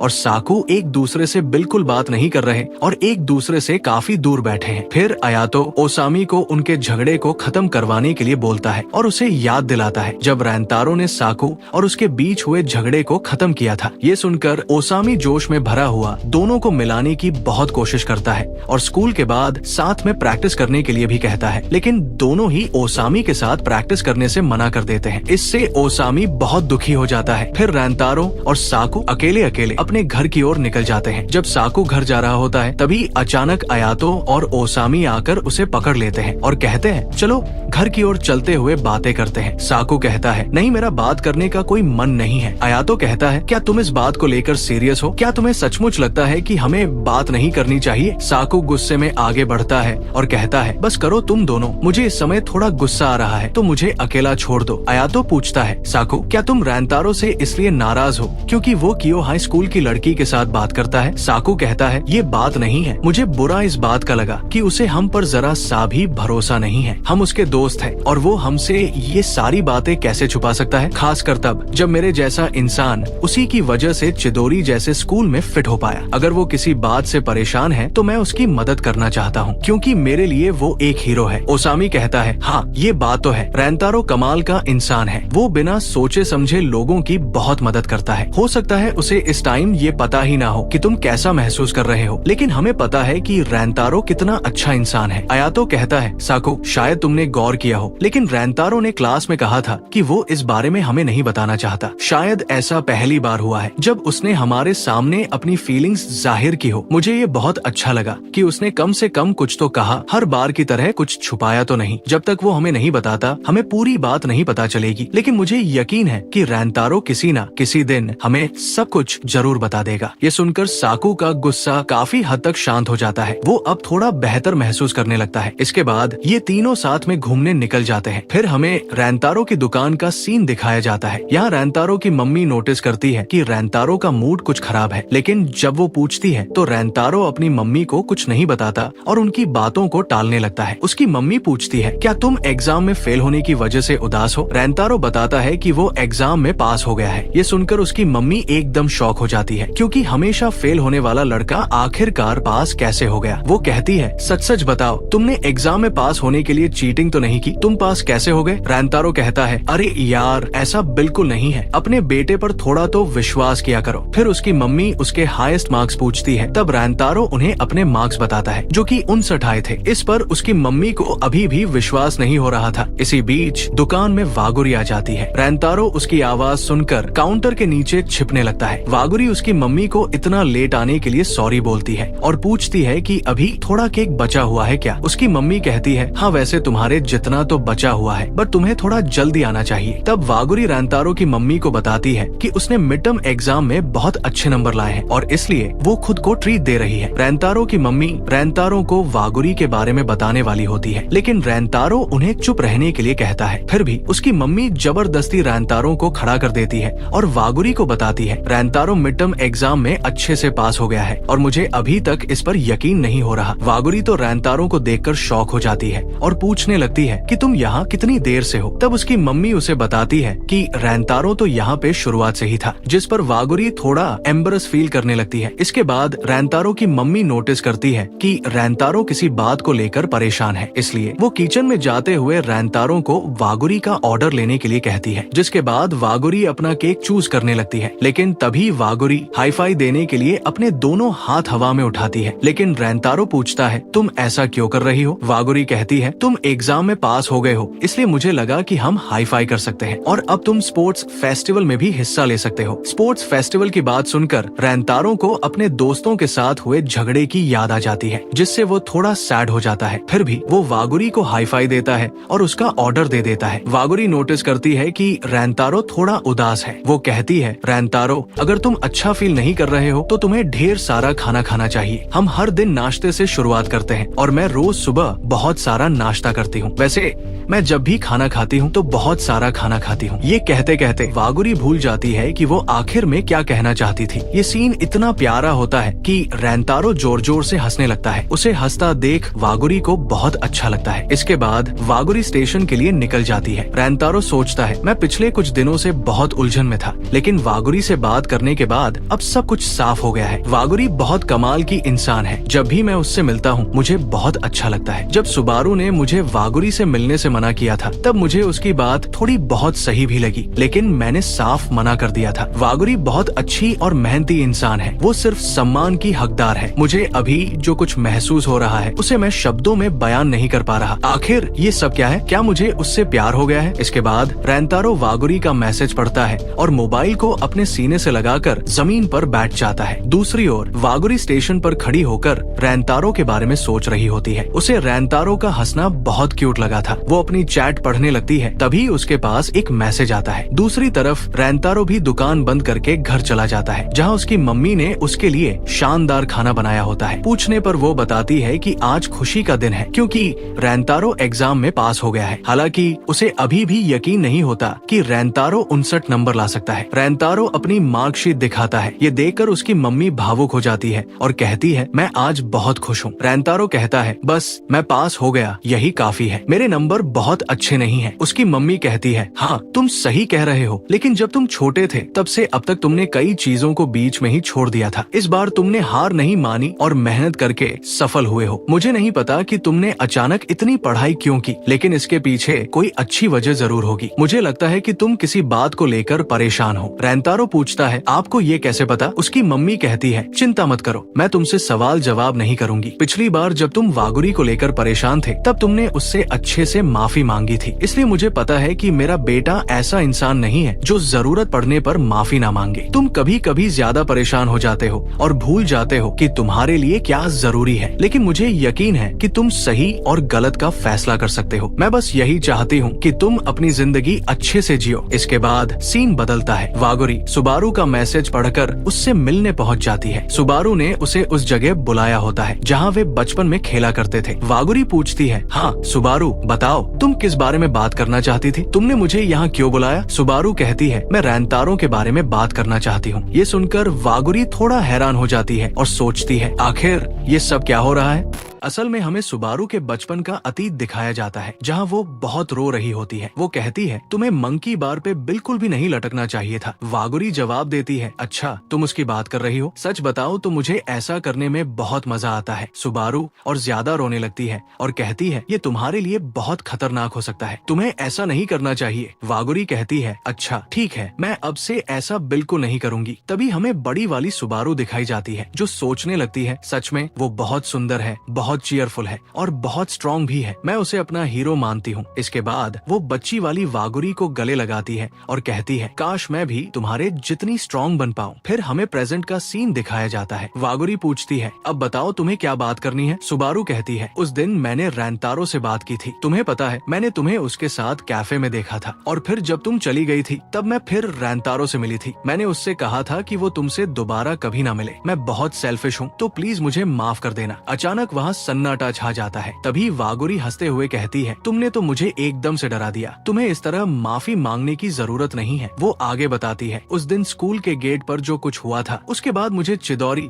और अपने स्कूल के बीच के तनाव के बारे में अच्छे से पता चल गया था। सच बताओ तो मैं ही हूँ जो तुम्हें परेशान कर रही थी। तुम मेरे भले के लिए रैंतारो से बात करने गई थी। सुबारू कहती है, अगर मैं तुम्हें खुश कर सकूं और इसके लिए मुझे कुछ भी करना पड़े तो मैं वो करूंगी। मैं इसके लिए पूरी तरह तैयार हूँ। वागुरी जवाब देती है, मेरा इतना ध्यान रखने के लिए तुम्हारा बहुत बहुत शुक्रिया। सुबारू हैरान हो जाती है और सोचती है, आखिर ये मुझसे माफी क्यों मांग रही है। इसके बाद हमें फिर से पास्ट का सीन दिखाया जाता है। वो सोचने लगती है, क्या हो अगर रैंतारो वागुरी को सब बता दे, या हो सकता है उसने वागुरी से कुछ ना कहा हो। अगर ऐसा है तो वागुरी मुझसे नफरत नहीं करेगी। बट जब से मैंने इस बारे में सोचा है, गिल्ट के मारे मेरा सांस लेना भी मुश्किल हो गया है। और जब मुझे इससे बहुत तकलीफ होने लगी तो मैंने वागुरी को बात करने के लिए बुला लिया। मैं बस अपने मन से ये बोझ उतारना चाहती हूँ। सच में मैं बहुत बुरी इंसान हूँ। तभी सीन प्रेजेंट में आता है जहाँ सुबारू वागुरी से माफी मांगने लगती है। वो आगे कहती है, मैंने अपने आप को बहुत बदलने की कोशिश की। मैं ऐसा दिखाती हूँ जैसे मैं बहुत स्ट्रांग हूँ, लेकिन ऐसा बिल्कुल नहीं है। मैं वागुरी जैसा बनना चाहती थी, इसलिए मैंने उसके जितने बाल भी बढ़ाने शुरू किए। फिर भी मैं अभी तक एक कायर इंसान हूँ जो दूसरों पर डिपेंड रहता है। मुझे लगता है कि मैं बहुत बिगड़ी हुई लड़की हूँ। सुबारू रोने लगती है, वागुरी का नाम लेते हुए बार बार माफी मांगती है। तभी वागुरी सुबारू को पकड़ती है और कहती है, तुम्हें इस तरह रोने की जरूरत नहीं है। मुझे लगता है कि हमें थोड़ा खेलना चाहिए। चलो अभी के लिए हम पहले जैसे खेलते हैं। फिर वागुरी मंकी बार पे लटकने लगती है। वो बताती है, मैं मंकी बार पर बहुत समय से नहीं लटकी। जब हम छोटे थे तब हम इस पर ऐसे ही लटका करते थे। तुम्हें उस समय बहुत डर लगता था। तुम्हें याद है, मैं बचपन में इस पर बहुत चढ़ा करती थी। मैं कई बार गिर भी जाती थी और मुझे बहुत दर्द होता था। सुबारू कहती है, हाँ ऐसा करने पर दर्द तो होगा ही। फिर वागुरी कहती है, क्या तुम्हें याद है उसके बाद तुमने मुझसे क्या कहा था। तुम रोते हुए कह रही थी, वागुरी तुम नहीं मर सकती, तुम्हें जितना दर्द हो रहा है वो सब मुझे मिल जाए। इस पर सुबारू बहुत शर्माने लगती है और कहती है, नहीं मैंने तो ऐसा कभी कुछ नहीं कहा। वागुरी कहती है, नहीं तुमने ये कहा था, मुझे याद है। मैं उस दिन तुम्हें देख के काफी शॉक हो गई थी, जिसके बाद मेरा सारा दर्द गायब हो गया था।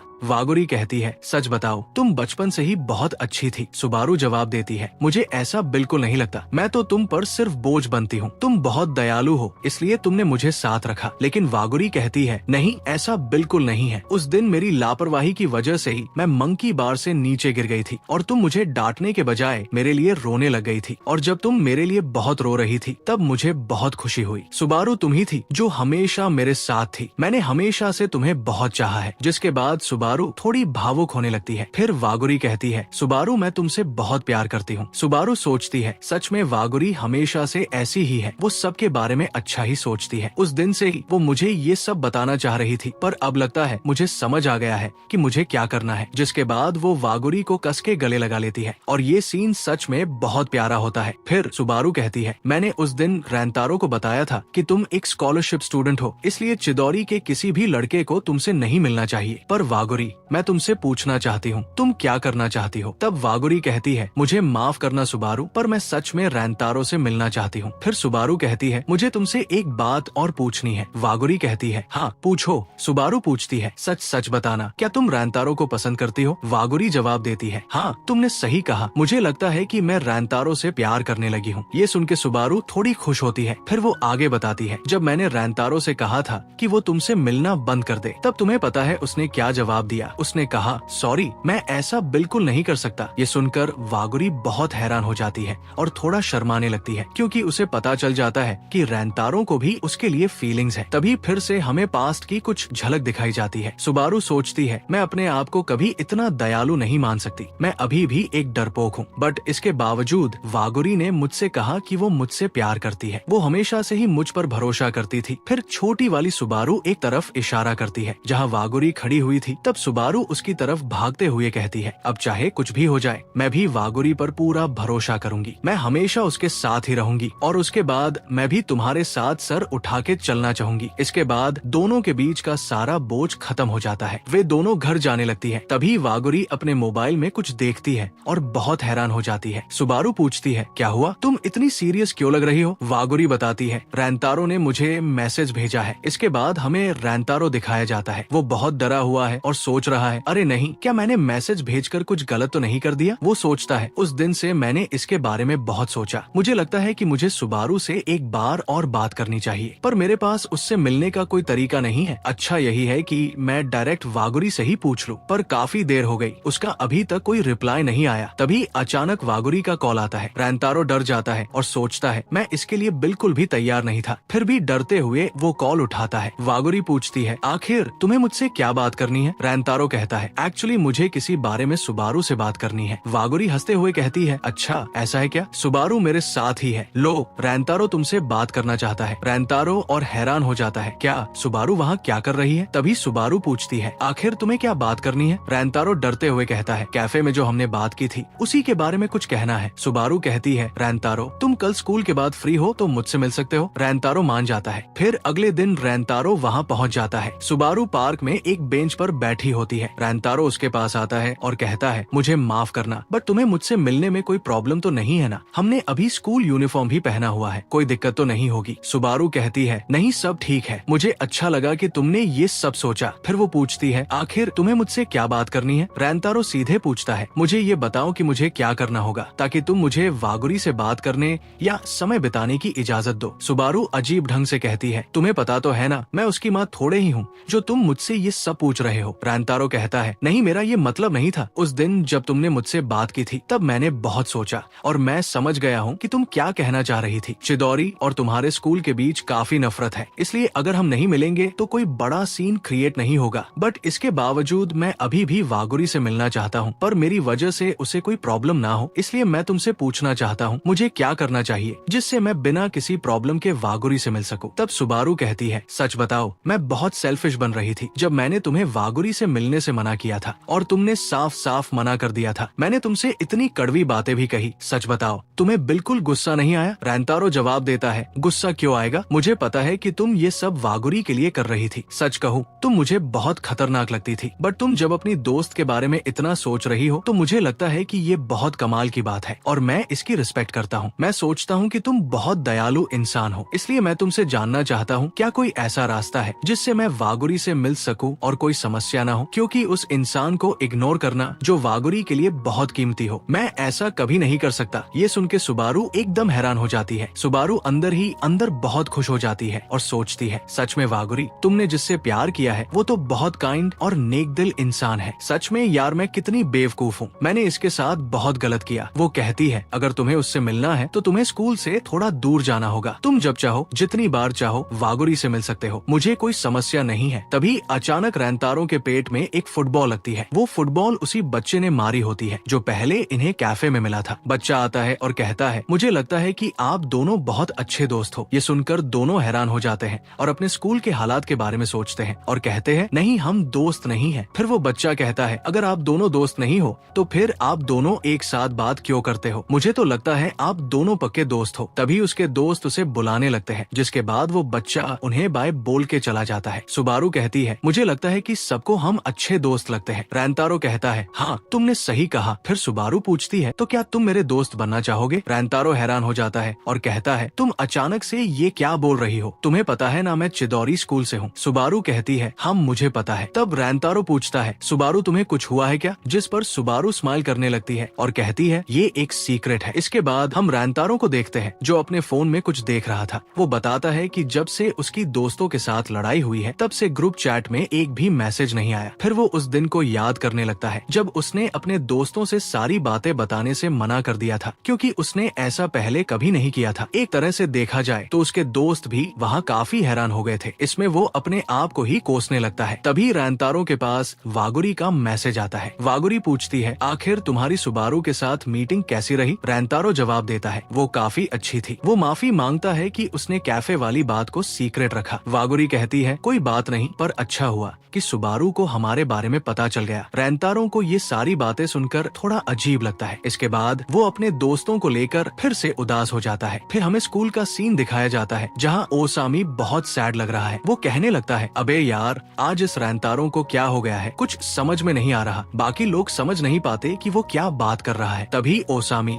रैंतारो की तरफ इशारा करते हुए कहता है, देखो उसे, आज वो कुछ अजीब हरकतें नहीं कर रहा है। उसे देखकर साफ लग रहा है कि उसका ध्यान गेम पर बिल्कुल भी नहीं है, क्योंकि क्योंकि ना तो वो फील्डिंग अच्छे से कर पा रहा है और ना ही बैटिंग। उसे 2-4 बार तो बॉल भी लग चुकी है। ओसामी आगे कहता है, मुझे पता है कि रैंतारो पढ़ाई में कमजोर है, लेकिन स्पोर्ट्स में तो वो काफी अच्छा है। पता नहीं उसे क्या हो गया है। वो बताता है, आज क्लास में भी वो काफी अजीब हरकतें कर रहा था और बार बार पेन की किट से मेरा आज दिमाग खराब कर दिया। मैंने उससे क्लास में पूछा भी था, तुझे कोई प्रॉब्लम तो नहीं है ना? और वो घबराते हुए बोला, नहीं मुझे कोई प्रॉब्लम नहीं है। ओसामी कहता है, तुम दोनों को समझ में आ गया होगा कि मैं क्या कहना चाह रहा हूँ। बाकी दोनों भी कहते हैं, हाँ भाई समझ गए हम। तभी ओसामी कहता है, मेरे पास इस प्रॉब्लम को सॉल्व करने का धमाकेदार प्लान है। देखो अब मैं क्या करता हूँ। और हम देखते हैं कि वे सभी रैंतारो का पीछा करने लगते हैं और सोचते हैं कि इससे वो जान पाएंगे कि आखिर उसे हुआ क्या है। ओसामी साकू को कहता है, तुझे अब माफी मांग लेनी चाहिए। साकू माफी मांगना तो चाहता था, लेकिन उसकी अभी हिम्मत नहीं हो रही थी। आयातो कहता है, साकू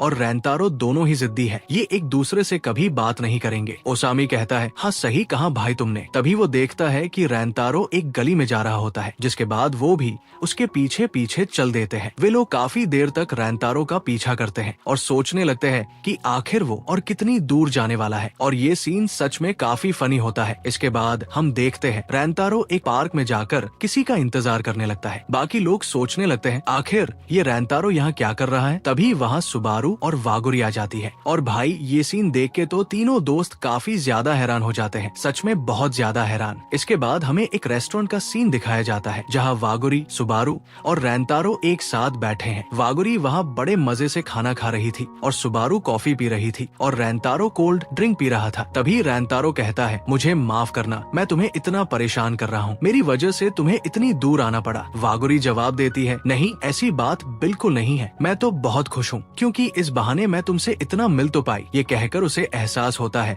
कि उसने कुछ ज्यादा बोल दिया, जिसपे वो शर्मा कर चुप हो जाती है और उन बातों को याद करने लगती है जब सुबारू ने कहा था, रैंतारो तुमसे मिले बिना नहीं रह सकता। ये बातें सोचते हुए वागुरी और भी ज्यादा शर्मा जाती है और उसे देख के सुबारू काफी वियर्ड सा फेस बनाने लगती है। तभी हम देखते हैं कोई पीछे बहुत जल रहा होता है और हम देखते हैं कि ओसामी वहाँ सब देख रहा होता है। वो तो बहुत ज्यादा गुस्सा हो रहा था क्योंकि रैंतारो इतने टाइम से दो लड़कियों से बात कर रहा था। वो सोचता है, हम तो एक भी लड़की से बात नहीं कर पाते और रैंतारो दो लड़कियों से बात कर रहा है। और आयातो तो भाई वहाँ खाना ऑर्डर करने लगता है, मानो उसे इससे कोई फर्क ही नहीं पड़ा हो। तभी साकू उन दोनों को थोड़ा धीरे बोलने के लिए कहता है, पर ओसामी तो भाई और भी ज्यादा तेज बोलने लगता है और ये सीन भाई काफी फनी होता है। साकू वहाँ पे सोचने लगता है, रैंतारो आखिर कियो हाई स्कूल की दो लड़कियों के साथ क्या कर रहा है? इनमें वागुरी का तो चलो कोई नहीं, बट वो सिल्वर बालों वाली सुबारू का सीन मुझे समझ नहीं आया। उसे तो चिदौरी से नफरत है, फिर वो यहाँ क्या कर रही है? तभी सुबारू कहती है, रैंतारो तुम्हें हमसे कुछ बात करनी थी, तो बोलो क्या बात है? रैंतारो जवाब देता है, तुम्हें वो तीनों लड़के याद है जो हमें लाइब्रेरी के बाहर मिले थे? वागुरी कहती है, हाँ वही जो तुम्हारे दोस्त है। रैंतारो बताता है, मैं उन सभी को तुम दोनों के बारे में बताना चाहता हूँ, मतलब मेरे, तुम्हारे और वागुरी के बारे में। फिर वो कहता है, असल में मैं उन तीनों से काफी टाइम से सब सीक्रेट रख रहा हूँ, लेकिन अब मैं उनसे कुछ नहीं छिपा सकता। फिर वो अपने बचपन की बातें बताने लगता है कि उसे सभी लोग इग्नोर करते थे। उसे याद भी नहीं था कि उसने आखिरी बार कब किसी से अच्छे से बात की थी, बट जब से वो चिदौरी स्कूल में आया है वो तीनों हमेशा मेरे साथ रहे हैं। वो कहता है, पहले तो मुझे वो सब थोड़े अजीब लगे, लेकिन मुझे पता चला कि वे सचमुच बहुत अच्छे हैं और इस दुनिया में ऐसा कोई भी नहीं है जो उनकी जगह ले सके। वे इकलौते लोग हैं जो मुझसे बिल्कुल नहीं डरे। फिर वो कहता है, जैसे तुम वागुरी को बहुत पसंद करती हो, वैसे ही मैं अपने दोस्तों को बहुत पसंद करता हूँ। वो वागुरी को धन्यवाद देता है कि उसने उसे पढ़ाया, जिससे उसे पहली बार लगा कि वो फेल नहीं होगा बल्कि अच्छे नंबर से पास हो सकता है। वो कहता है, उसी तरह मैं अपने दोस्तों को खोने में फेल नहीं हो सकता, मैं उन्हें पाने के लिए कुछ भी कर सकता हूँ, इसलिए मुझे माफ करना मेरी वजह से अगर तुम्हें कोई परेशानी हुई हो तो, लेकिन मैं अपने दोस्तों से अब और कुछ नहीं छिपा सकता। वागुरी मुस्कुराते हुए कहती है, मुझे कोई परेशानी नहीं है, बल्कि मैं तो बहुत खुश हूँ। वो सुबारू से पूछती है और सुबारू कहती है, जब वागुरी को कोई परेशानी नहीं है तो मुझे कैसे हो सकती है? तुमने सिर्फ वागुरी को नहीं मुझे भी बताया, इससे पता चलता है कि तुम सचमुच बहुत अच्छे इंसान हो। वागुरी भी कहती है, अगर तुम्हारे दोस्त तुम्हारे लिए बहुत कीमती है तो मैं भी उन पर विश्वास करती हूँ। फिर वो सुबारू से कहती है, हमें उन तीनों से भी दोस्ती कर लेनी चाहिए। ये सुनकर सुबारू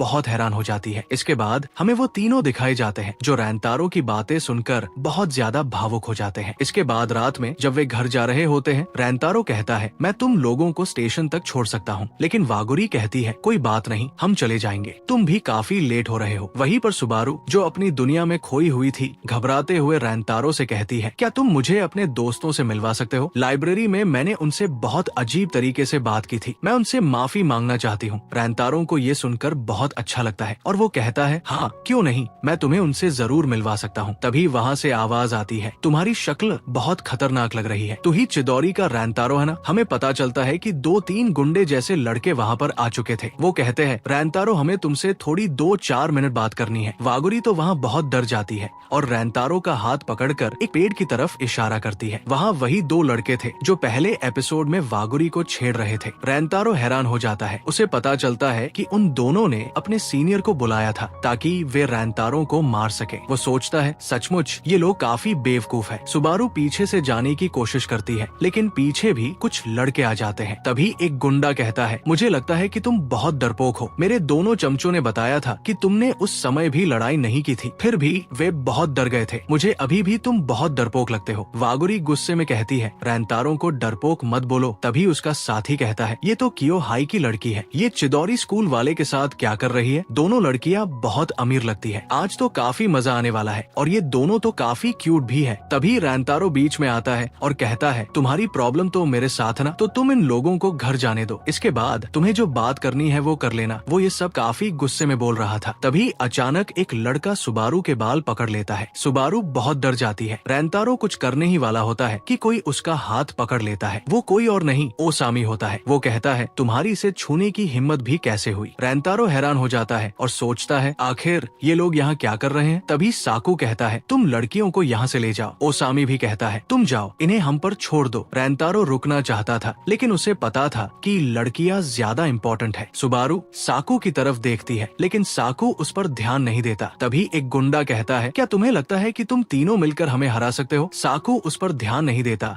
और सीधे उन दोनों के पास जाता है जो छिपे हुए थे। वो कहता है, तुम दोनों हमारे सीनियर हो और इतने डरपोक हो, तुम लोग तो मुझसे एज में भी काफी बड़े हो बट हरकतें तुम्हारी बच्चों वाली ही है, सच में तुम लोग तो काफी बेकार हो। वो गुंडा कहता है, तुम्हें क्या लगता है हम डर रहे हैं? हमने ही उस दिन रैंतारो के सिर पर चोट दी थी। ये सुनकर बाकी सब हैरान हो जाते हैं। उन्हें पता चलता है कि रैंतारो के सिर पर जो चोट थी वो इन्हीं लोगों ने दी थी। वे कहते हैं कि रैंतारो ने एक लड़की को बचाने के चक्कर में हमसे उस दिन मार खाई थी। ये सुनकर ओसामी बहुत गुस्सा हो जाता है। सभी लोग गुस्से में आ जाते हैं। तभी अयातो, जिसे हम सभी सबसे कमजोर समझते थे, अचानक अपना बैग फेंकता है और गुस्से में कहता है, तुमने रैंतारो को चोट दी थी। वो बहुत गुस्से में उन सब की तरफ बढ़ता है। ये देखकर लगता है जैसे उसके अंदर गोजो की आत्मा आ गई हो। इसके बाद सीन कट हो जाता है। रैंतारो वागुरी और सुबारू से माफी मांगने लगता है। वागुरी कहती है, तुम्हें हमारी चिंता करने की जरूरत नहीं है, तुम्हें अपने दोस्तों के पास जाना चाहिए। रैंतारो कहता है, चिंता मत करो, वे सीनियर्स बुरी तरह पिटने वाले हैं। तभी अयातो का फोन आता है। रैंतारो पूछता है, वहाँ सब ठीक तो है ना? अयातो कहता है, हाँ भाई, यहाँ सब ठीक है और अभी हम सभी घर जा रहे, कल स्पोर्ट्स फेस्टिवल में मिलते हैं। फिर हमें वो सीन दिखाया जाता है जहाँ अयातो ने अकेले ही सभी गुंडों को पीट दिया था, उसे एक खरोंच तक नहीं आई थी। ओसामी कहता है, भाई तुम तो सच में काफी स्ट्रॉन्ग हो। साकू कहता है, बट इसके बावजूद इसे फाइट करना पसंद नहीं है। अयातो जवाब देता है, हाँ मुझे लड़ाई पसंद नहीं है लेकिन अगर मेरे दोस्त की बात आएगी तो मैं जरूर लड़ूंगा। वो फिर उस गुंडे के पास जाता है और कहता है, मुझे माफ करना, मैंने तुम्हारी पिटाई की। और हाँ, रैंतारो कोई बेवकूफ नहीं है, वो सबसे कूल बंदा है। इस बार तो तुमने रैंतारो से पंगा ले लिया, अगली बार अगर तुमने ऐसा किया तो तुम आगे तो सब समझ ही गए होगे, मैं तुम्हें बहुत बुरी तरह मारूंगा। इस सीन को देख के मुझे तो अयातो एकदम खतरनाक बंदा लगा। इसके बाद वो नॉर्मल हो जाता है जैसे कुछ हुआ ही नहीं। फिर सभी अपने घर चले जाते हैं। इसके बाद हमें फेस्टिवल का सीन दिखाया जाता है जहाँ रैंतारो बहुत खराब खेल रहा था। उसके क्लासमेट्स उस पर चिल्ला रहे थे, अगर तू ऐसा ही खेलता रहा तो हम फाइनल में भी नहीं पहुँच पाएंगे, आखिर तू कर क्या रहा है? रैंतारो इस पर सभी से माफी मांगने लगता है। इसके बाद वो फ्रेश होने जाता है और मुंह धोते समय सोचता है, जब तक मैं अपने दोस्तों को सच नहीं बता देता शायद मैं ठीक से फोकस नहीं कर पाऊंगा। तभी उसके दोस्त वहाँ आ जाते हैं। अयातो कहता है, आज तो तुमने बहुत बुरा खेला है। ओसामी कहता है, मेरी वजह से ही हम अभी तक बचे हुए हैं। फिर वो कहता है, हमें बस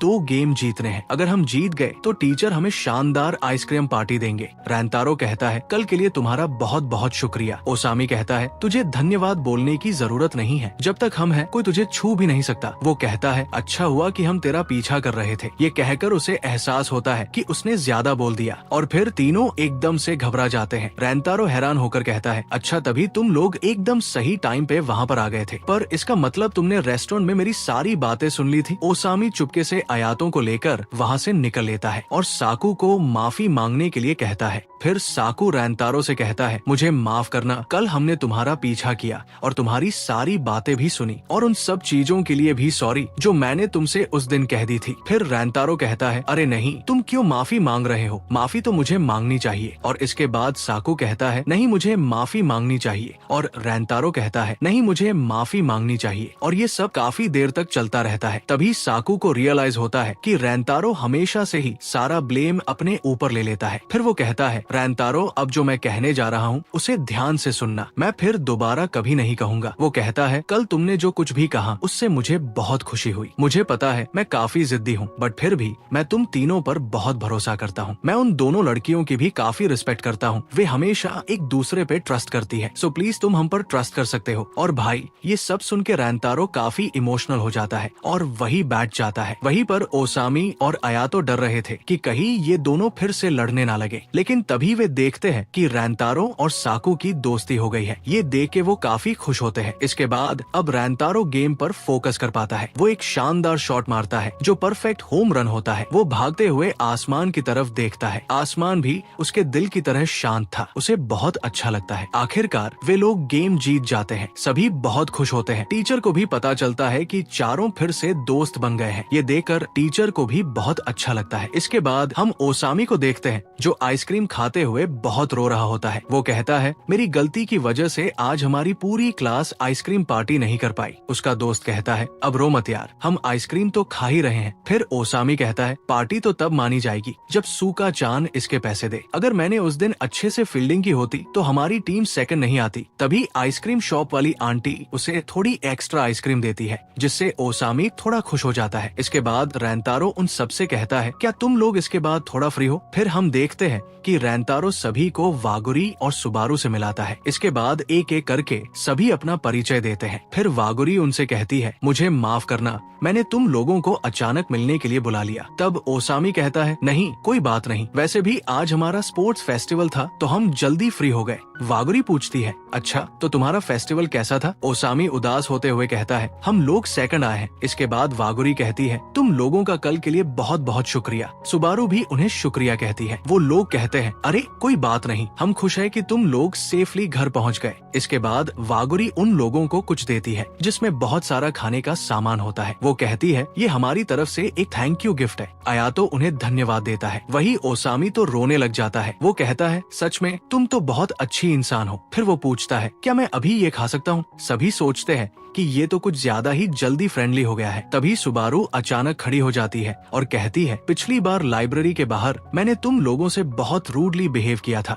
क्योंकि तुम लोग चिदौरी स्कूल से थे। मैं इस बात से बहुत शर्मिंदा हूँ, तो प्लीज मुझे माफ कर दो। ओसामी कहता है, मुझे तो असल में कुछ याद भी नहीं कि तुमने उस दिन क्या कहा था। ये सुनकर सभी थोड़ा हैरान हो जाते हैं। ओसामी कहता है, तुम सब ऐसे क्यों देख रहे हो? ये बात करीब 1 महीने पहले की है, तो कौन इतनी पुरानी बात याद रखता है? फिर वो कहता है, मैं वैसे भी ऐसी बातों को ज्यादा सीरियस नहीं लेता, ये सब तो मेरे लिए रोज की बात है। तभी साकू भी माफी मांगने लगता है और कहता है, मैंने भी उस दिन तुम्हें काफी कुछ गलत सलत बोल दिया था, तो प्लीज मुझे भी माफ कर दो। सुबारू कहती है, नहीं कोई बात नहीं। तभी वागुरी उसे कुछ याद दिलाती है। फिर हम देखते हैं कि सुबारू भी उनके लिए कुछ लाई होती है। उसमें बहुत स्वादिष्ट कुकीज होती है जिन्हें देखकर सब हैरान हो जाते हैं। वे कहने लगते हैं, ये कुकीज तो हमने टीवी में देखी थी, हम तो इन्हें खरीदने की कभी सोच भी नहीं सकते। इसके बाद वे सभी दोनों का धन्यवाद करते हैं और कहते हैं, चलो आज कुकीज पार्टी करते हैं। रैंतारो कहता है, तुम लोग भी हमें ज्वाइन कर सकते हो। सुबारू कहती है, पर हम तो कियो हाई स्कूल से हैं, तुम्हें इससे कोई दिक्कत तो नहीं है ना? ओसामी कहता है,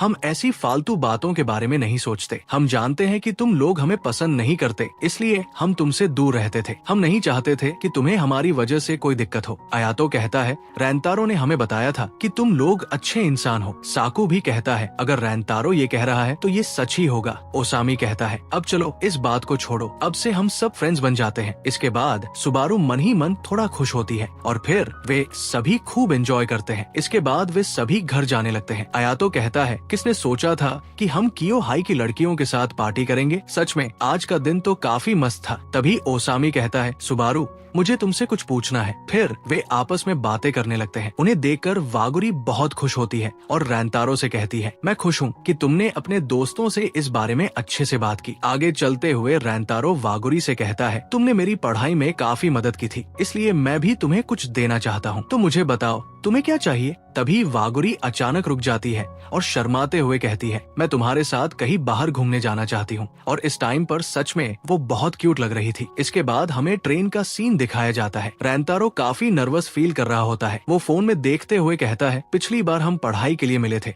लेकिन आज ऐसे घूमने के लिए जाना सच में काफी अजीब है। तभी वहाँ एक कपल बोलता है, मैं तो बहुत एक्साइटेड हूँ हमारी डेट के लिए। ये सुनकर रैंतारो और भी ज्यादा घबराने लगता है। वो सोचता है, नहीं ये कोई डेट नहीं है, हम तो बस ऐसे ही घूमने जा रहे हैं। फिर वो ट्रेन से उतरते समय सोचता है, आज मुझे वागुरी के साथ काफी मजे करने हैं, तो ज्यादा नहीं सोचना चाहिए। तभी वागुरी वहाँ आ जाती है और हंसते हुए कहती है, हम तो एक ही ट्रेन में थे। फिर वो रैंतारो को उसके साथ जाने के लिए थैंक्स बोलती है। रैंतारो थोड़ा शर्माने लगता है। इसके बाद वे एक्वेरियम देखने जाते हैं। वागुरी कहती है, मैं यहाँ मिडिल स्कूल के बाद आज आई हूँ। रैंतारो कहता है, मैं तो यहाँ बचपन में आया था, उस समय मैं बड़ी मछलियाँ देखना चाहता था, इसलिए मैंने इन छोटी मछलियों को इग्नोर कर दिया था। वो पूछता है, तुम्हें क्या क्या देखना है। वागुरी कहती है, मैंने टीवी में देखा था कि आज 3 बजे डॉल्फिन का शो होगा, मैं वो तुम्हारे साथ देखना चाहती हूँ, पर हमें पहले खाना भी खाना है, फिर मुझे राइड पर भी जाना है और सी लायन का शो भी देखना है। वो अचानक कहती है, हमारे पास इतना टाइम तो है ना। रैंतारो ये सुनकर थोड़ा हंसने लगता है, क्योंकि वागुरी इस समय छोटे बच्चों की तरह बिहेव कर रही थी, जिसमें वो बहुत क्यूट लग रही थी। वो कहता है, अरे फिक्र मत करो, हमारे पास काफी टाइम है। वागुरी कहती है, लेकिन तुम जो देखना चाहते थे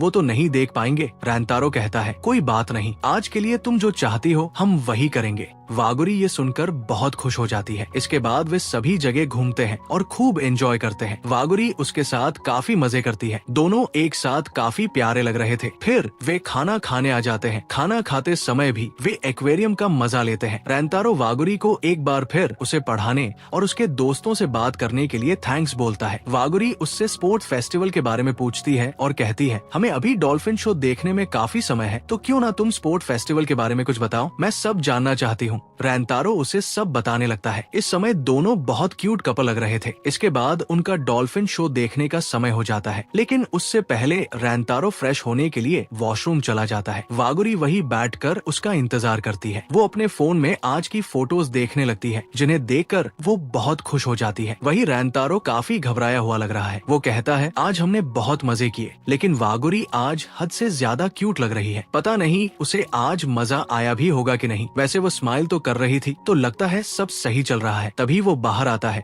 और देखता है कि वागुरी के साथ एक छोटी बच्ची है जो बहुत रो रही होती है। रैंतारो पूछता है, ये बच्ची कौन है। वागुरी कहती है, लगता है ये गुम हो गई है। फिर वो रैंतारो से उस बच्ची के पेरेंट्स को ढूंढने के लिए कहती है। रैंतारो कहता है, मुझे कोई प्रॉब्लम नहीं है, लेकिन फिर डॉल्फिन शो मिस हो जाएगा। वागुरी कहती है, कोई बात नहीं, अभी हमें इसकी मदद करनी चाहिए। फिर वागुरी उससे पूछती है, तुम अपने पेरेंट्स से कब बिछड़ी थी। वो बच्ची बताती है कि वे शार्क्स देख रहे थे। वागुरी कहती है, कोई बात नहीं, हम अभी तुम्हारे मम्मी पापा को ढूंढेंगे। वो बच्ची खुश हो जाती है। ये देखकर रैंतारो भी खुश होने लगता है। वो सोचता है, सच में वागुरी ऐसी ही है, वो सबकी मदद करती है। वागुरी उससे उसका नाम पूछती है। वो अपना नाम मीका चान बताती है। फिर वागुरी उसे रैंतारो से मिलाती है। वो रैंतारो को देखकर डर जाती है। रैंतारो उसे अपना नाम बताता है, लेकिन बच्ची डरते हुए उसे रिन चान कहने लगती है। वागुरी ये सुन के हंसने लगती है। इसके बाद वागुरी बच्ची को रैंतारो के पास रुकने के लिए कहती है और खुद उसके पेरेंट्स को ढूंढने चली जाती है। हम देखते हैं कि रैंतारो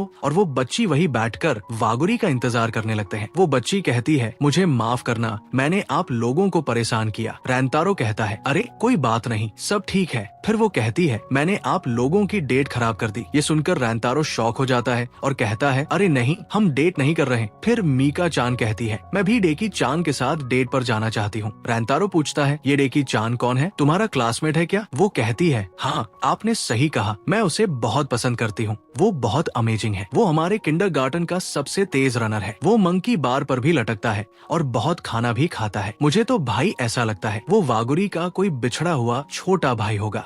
रैंतारो पूछता है, तो क्या तुम उसे लाइक करते हो। वो कहती है, हाँ बहुत ज्यादा। जब वो स्माइल करता है तो मुझे बहुत खुशी होती है। देख रहे हो, इस छोटी सी बच्ची को भी प्यार हो गया है और एक मैं हूँ जो अभी तक सिंगल है। रैंतारो फिर वागुरी के बारे में सोचने लगता है। वो भी उसे देखकर स्माइल करती है, तो क्या इसका मतलब वो भी मुझे लाइक करती है। तभी हम देखते हैं कि वागुरी मीका चान के पेरेंट्स को ले आती है। मीका चान अपने मम्मी पापा को देखकर रोने लगती है और भागकर अपनी मम्मी के गले लग जाती है। तभी उसका पापा दोनों का शुक्रिया करने लगता है। रैंतारो कहता है, अरे कोई बात नहीं, मैं खुश हूँ कि हम मीका चान से मिले। उसके साथ बात करके बहुत मजा आया। वागुरी रैंतारो को देखकर स्माइल करने लगती है। इसके बाद वे लोग जाने वाले होते हैं। तभी मीका चान रैंतारो के कान में कुछ कहती है। वो कहती है, मुझे लगता है रिन चान और वागुरी सान बहुत अच्छा कपल है। ये सुनकर रैंतारो शॉक हो जाता है। इसके बाद वो उन्हें बाय बोलकर वहाँ से चली जाती है। वागुरी कहती है, अच्छा हुआ कि उसके पेरेंट्स मिल गए और अब डॉल्फिन शो भी खत्म हो गया है, तो हमें अब घर चलना चाहिए। रैंतारो कहता है, अगर तुम्हारे पास टाइम है तो हम एक इवनिंग शो देख सकते हैं। वागुरी चलने के लिए तैयार हो जाती है। फिर वे दोनों शो देखने पहुँच जाते हैं, जहाँ वे डॉल्फिन शो देखते हैं। वागुरी उसे देखकर बहुत खुश होती है। वो रैंतारो से कहती है, जब तुमने मुझसे थैंक यू गिफ्ट के बारे में पूछा था तो मुझे समझ नहीं आया कि मैं क्या मांगू। फिर जब हमने डिसाइड किया कि हम घूमने चलेंगे तो मैं उस समय बहुत ज्यादा खुश हो गई थी। आज के लिए तुम्हारा बहुत बहुत शुक्रिया, मुझे आज बहुत मजा आया। रैंतारो उसे देखकर सोचता है, मैंने कभी इमेजिन भी नहीं किया था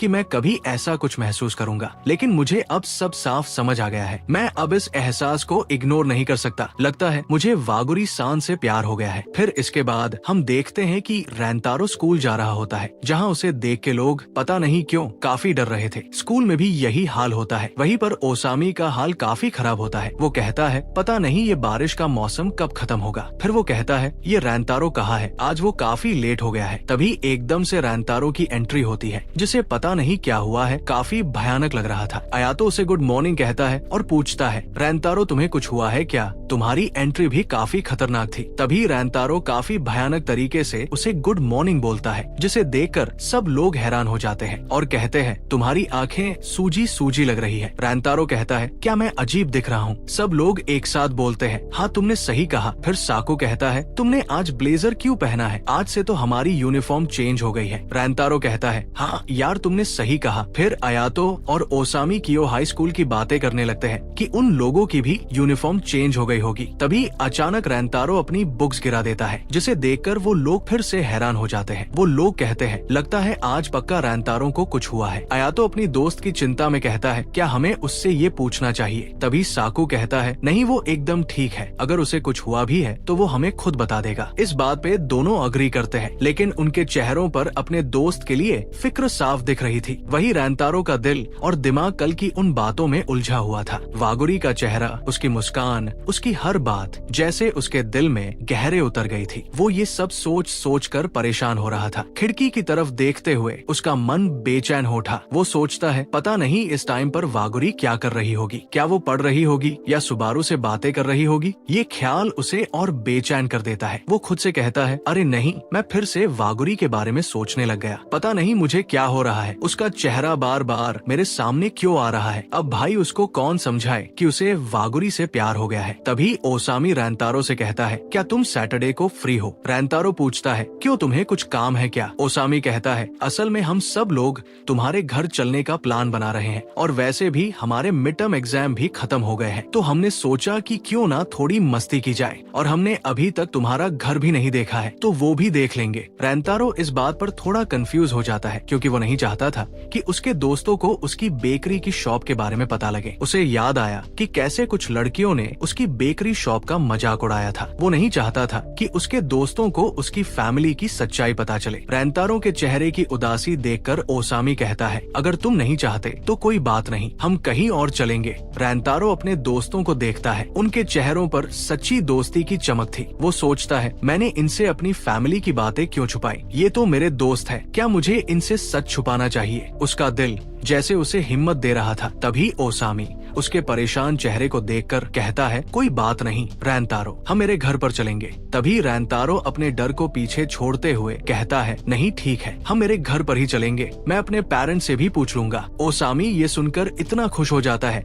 कि उसकी आंखें चमक उठती है। फिर इसके बाद हम देखते हैं कि वो सब लोग रैंतारो के घर पे आ जाते हैं और वो लोग वहाँ इतने केक्स देखकर थोड़ा हैरान होने लगते हैं और कहते हैं, क्या तुम्हारी फैमिली ये शॉप चलाती है? रैंतारो झिझकते हुए कहता है, हाँ तुमने सही कहा, ये हमारी शॉप है। ओसामी तो भाई ये जानकर काफी खुश हो जाता है और कहता है, तुमने ये बात हमसे पहले क्यों नहीं बताई? अयातो भी कहता है, सच में रैंतारो, ये कितना कूल है कि तुम्हारी केक शॉप है। वो सब लोग तो उन केक्स को देखकर काफी एक्साइटेड होने लगते हैं। वही रैंतारो उन्हें देख के सोचता है, सच में मैं काफी बेवकूफ हूँ जो उस लड़की की बातों से परेशान हो रहा था। मुझे पता था कि ये लोग मेरा मजाक नहीं बनाएंगे। पता नहीं मैं क्यों इतना घबरा रहा था। तभी उसकी मम्मी वहाँ आ जाती है। वो कहती है, अच्छा तो तुम लोग रैंतारो के दोस्त हो। वो उन लोगों का वेलकम करती है। तीनों उन्हें अपना अपना नाम बताते हैं। वही रैंतारो ये सब देख के थोड़ा शॉक में होता है। तभी साकू रैंतारो की मम्मी को कुछ देने लगता है और कहता है, हमें यहाँ आने देने के लिए आपका बहुत बहुत शुक्रिया। उसकी मम्मी कहती है, अरे इसकी क्या जरूरत थी, और थोड़ा मुस्कुराने लगती है। रैंतारो अपनी मम्मी को ऐसे मुस्कुराते देख सोचता है, सच में मम्मी आज बहुत खुश लग रही है। तभी उसकी मम्मी उसे अपने दोस्तों को अंदर ले जाने के लिए बोलती है। फिर रैंतारो उन्हें अपने साथ ले जाता है। इसके बाद रैंतारो की मम्मी अपने स्टाफ को बोलती है कि अभी मैं घर जा रही हूँ। उनमें से एक बोलती है, आज कुछ हुआ है क्या?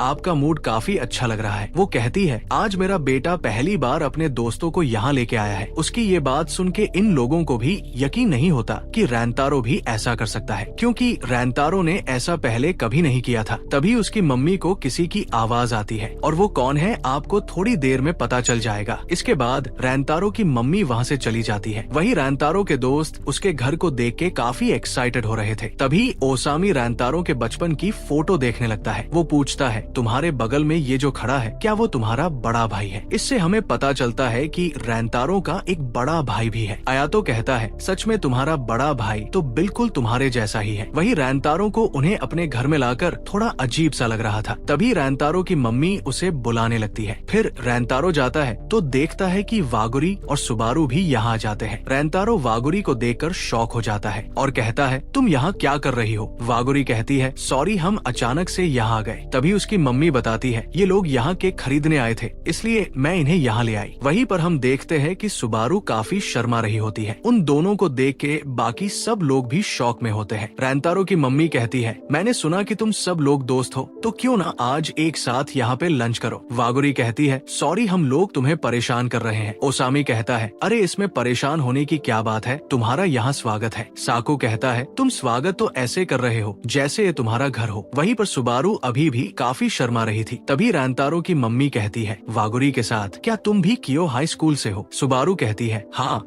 और मैं सुबारू हूँ, आपसे मिलके अच्छा लगा। उसकी मम्मी उसे शुक्रिया करती है रैंतारो से दोस्ती करने के लिए। सुबारू भी खुश हो जाती है। वही रैंतारो वागुरी को देख के कल वाली बात याद करने लग जाता है, जिससे वो काफी ब्लश करने लगता है। इसके बाद हम देखते हैं कि रैंतारो की मम्मी खाना बना रही होती है और वही रैंतारो के दोस्त भी उनकी हेल्प करने लग जाते हैं। तभी वागुरी सुबारू से पूछती है, सुबारू मेरा आउटफिट तो ठीक है ना, कुछ अजीब तो नहीं लग रहा? वो कहती है, मैंने नहीं सोचा था कि आज ऐसा कुछ प्लान बन जाएगा, नहीं तो मैं एक अच्छी सी ड्रेस पहन के आती। सुबारू उसे देखकर कहती है, वागुरी तुम काफी क्यूट लग रही हो। और सच में भाई इस टाइम पे वागुरी क्यूटनेस की महारानी लग रही थी। इसे देखकर तो मुझे नेजुको की याद आ गई, वो भी कभी कभी इसी तरह के क्यूट एक्सप्रेशन देती थी। वही रैंतारो ये देखकर सोचता है, वागुरी और सुबारू मेरे घर में है, मैंने तो ये कभी इमेजिन भी नहीं किया था। और वो तभी साकू को एक मुक्का मारता है। ये सीन सच में काफी फनी होता है। इसके बाद वो सब खाना खाने लगते हैं। रैंतारो सोचने लगता है, आज तो मम्मी ने कुछ ज्यादा ही खाना बना दिया है, मुझे उन्हें इसके लिए थैंक्स करना होगा। वही रैंतारो के दोस्त खाना एंजॉय कर रहे होते हैं। इसके बाद रैंतारो की मम्मी वापस शॉप में चली जाती है। ओसामी रैंतारो से कहता है, मुझे तुमसे कुछ पूछना है, तुमने अपने बाल ब्लॉन्ड कब किए और तुमने कान में ईयरिंग पहनना कब से शुरू किया? क्योंकि मैंने तुम्हारी बचपन की फोटो में देखा था कि तुम्हारे बाल पहले ब्लैक थे। रैंतारो उसे बताता है, ये मैंने 7वीं क्लास से शुरू किया है। फिर ओसामी पूछता है, पर भला तुमने ऐसा क्यों किया? रैंतारो कहता है, बस मैंने ऐसे ही कर लिया था, छोड़ो ना इस बात को। फिर सभी उसे बताने के लिए फोर्स करने लगते हैं। वागुरी भी कहती है, मुझे भी ये जानना है, मैं भी अब क्यूरियस हूँ ये जानने के लिए। ओसामी कहता है, चलो अब तो वागुरी भी जानना चाहती है तो तुम्हें अब तो बताना ही पड़ेगा। रैंतारो फिर काफी शर्माते हुए कहता है, पहले मुझे लगता था कि ब्लॉन्ड हेयर और ईयरिंग काफी कूल लगते हैं, बस इसलिए मैंने ऐसा किया। अयातो कहता है, सच में ये तो काफी क्यूट सा रीजन है। साकू कहता है, बस इसलिए तुमने अपना हेयर कलर चेंज कर लिया ताकि तुम कूल देखो। रैंतारो कहता है, मैंने तो पहले ही बोला था कि कारण कुछ खास नहीं है, पर तुम लोग माने ही नहीं। फिर रैंतारो उन्हें बताता है कि तुम्हें भले ही ये थोड़ा अजीब लगे,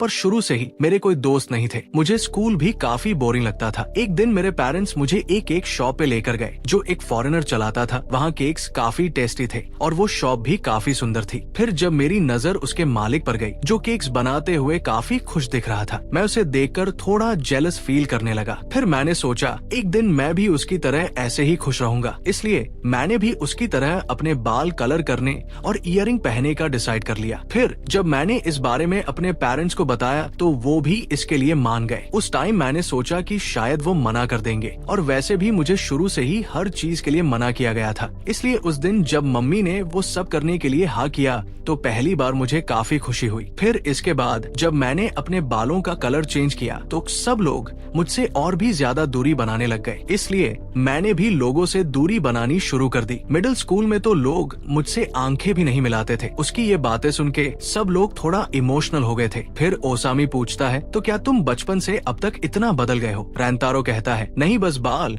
और इयरिंग के अलावा कुछ नहीं बदला। ओसामी कहता है, फिर तो उस टाइम उन लोगों ने तुम्हें कभी ठीक से पहचाना ही नहीं था, क्योंकि मैं होता तो तुमसे दोस्ती जरूर करना चाहता। तुम काफी अच्छे इंसान हो। ओसामी की ये बात सुन के सब लोग काफी खुश होते हैं। सच में भाई, अगर इन जैसे दोस्त लाइफ में मिल जाए तो फिर मुझे और कुछ नहीं चाहिए। इसके बाद वागुरी भी कहती है, अभी जो ओसामी ने कहा मैं भी वैसा ही सोचती हूँ और मैं बहुत खुश हूँ कि मैं तुम जैसे वंडरफुल और काइंड इंसान की दोस्त हूँ। रैंतारो उनकी ये सब बातें सुन के थोड़ा भावुक होने लगता है। इसके बाद वागुरी सभी को थोड़ा और खाना देने लगती है। वहीं पर हम देखते हैं कि रैंतारो की मम्मी ये सब सुन रही होती है। तभी हमें उस टाइम का सीन दिखाया जाता है जब रैंतारो अपनी मम्मी से कह रहा था, मम्मी मैंने बहुत कोशिश की पर कोई भी मुझसे दोस्ती नहीं करना चाहता, इसलिए अब मैं सब छोड़ रहा हूँ, मुझे अब कोई दोस्त नहीं बनाने। फिर उसकी मम्मी बताती है, उस दिन जब उसने कहा कि वो कुछ करना चाहता है तो उस दिन मुझे लगा कि इसने काफी हिम्मत की है कुछ करने की, तो मुझे उसे मना करना ठीक नहीं लगा। इसलिए मैंने सोचा कि पहले मैं अपने बाल कलर करवा लेती हूँ ताकि उसको ये करवाने में आसानी हो। उसका पापा कहता है, मुझे उम्मीद है एक दिन रैंतारो ये सब जरूर समझेगा। सच में भाई, ये सीन काफी इमोशनल था। फिर सीन प्रेजेंट में आता है। उसकी मम्मी उसके दोस्तों को देखकर खुश हो रही थी और सोचती है, आखिर मेरा सपना सच हो गया। मैं बस यही चाहती हूँ कि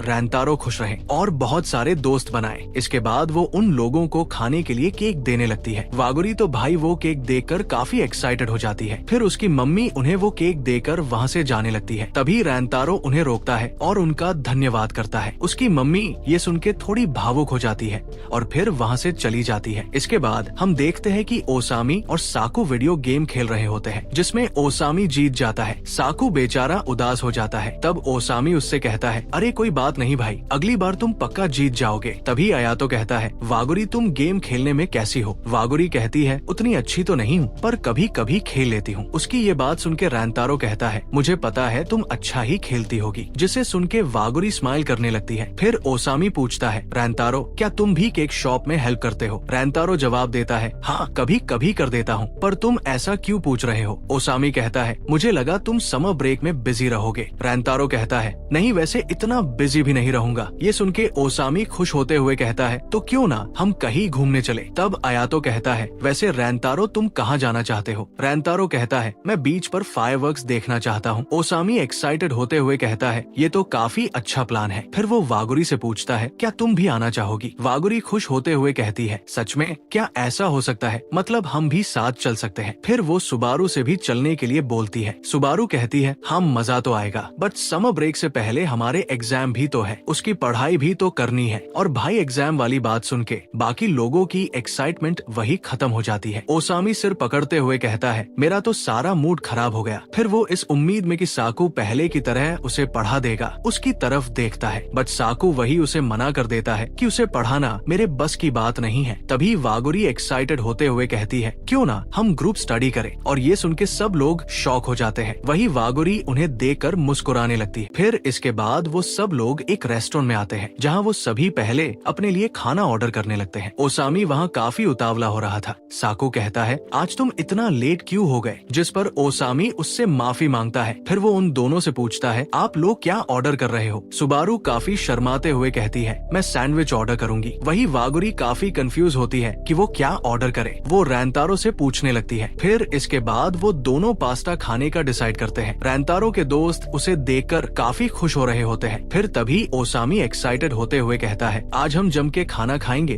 और खूब पढ़ाई करेंगे। वागुरी भी उसके साथ एक्साइटेड होने लगती है। आपको तो पता ही है वागुरी को खाना कितना पसंद है। फिर इसके कुछ टाइम बाद उनका खाना हो जाता है। तब वागुरी कहती है, ठीक है तो अब पढ़ाई स्टार्ट करते हैं। तभी सुबारू उसके कान में ओसामी के बारे में कुछ कहती है। फिर हम देखते हैं कि ओसामी तो वहाँ पर घोड़े बेचकर मस्त सो रहा होता है। सच में यार, ओसामी तो बिल्कुल मेरे जैसा है। ऐसे ही मैं भी पढ़ाई का नाम आते ही सो जाता था। तभी साकू उसे जगाने लगता है और कहता है, तुम अभी थोड़ी देर पहले तो काफी एक्साइटेड थे और अभी इतना जल्दी सो गए। फिर रैंतारो वागुरी से कहता है, लगता है इसने कल देर रात तक पढ़ाई की थी। जिसके बाद वागुरी कुछ सोचती है और कहती है, अरे ओसामी सुनो, क्या तुम्हें पता है इस रेस्टोरेंट में काफी अच्छी आइसक्रीम मिलती है, तो क्यों ना हम गोल सेट करें और फिर रिवॉर्ड के रूप में आइसक्रीम खाएं। ओसामी तो भाई ये सुन के फिर से एक्साइटेड हो जाता है। ये देख के बाकी सब हैरान होकर सोचते हैं, ये दोनों तो ऐसे लग रहे हैं जैसे वागुरी इसकी मम्मी हो और ओसामी कोई छोटा बच्चा हो। सच में सीन काफी फनी होता है। इसके बाद वागुरी रैंतारो से कहती है, रैंतारो अगर तुम्हें कुछ समझ ना आए तो तुम बस मुझसे बोल देना। जिसके बाद रैंतारो उसे थैंक्स करता है और कहता है, लेकिन मैं इसे पहले खुद से ही ट्राई करना चाहता हूँ। मतलब अगर कुछ समझ नहीं आया तो मैं तुमसे पूछ लूंगा। ये सुन के वागुरी खुश हो जाती है। तभी अयातो कहता है, इससे पहले रैंतारो स्कूल में भी लंच टाइम में काफी पढ़ाई कर रहा था। जिस पर रैंतारो शर्माते हुए कहता है, प्लीज वो सब यहाँ मत बताओ। फिर वो वागुरी की तरफ देखता है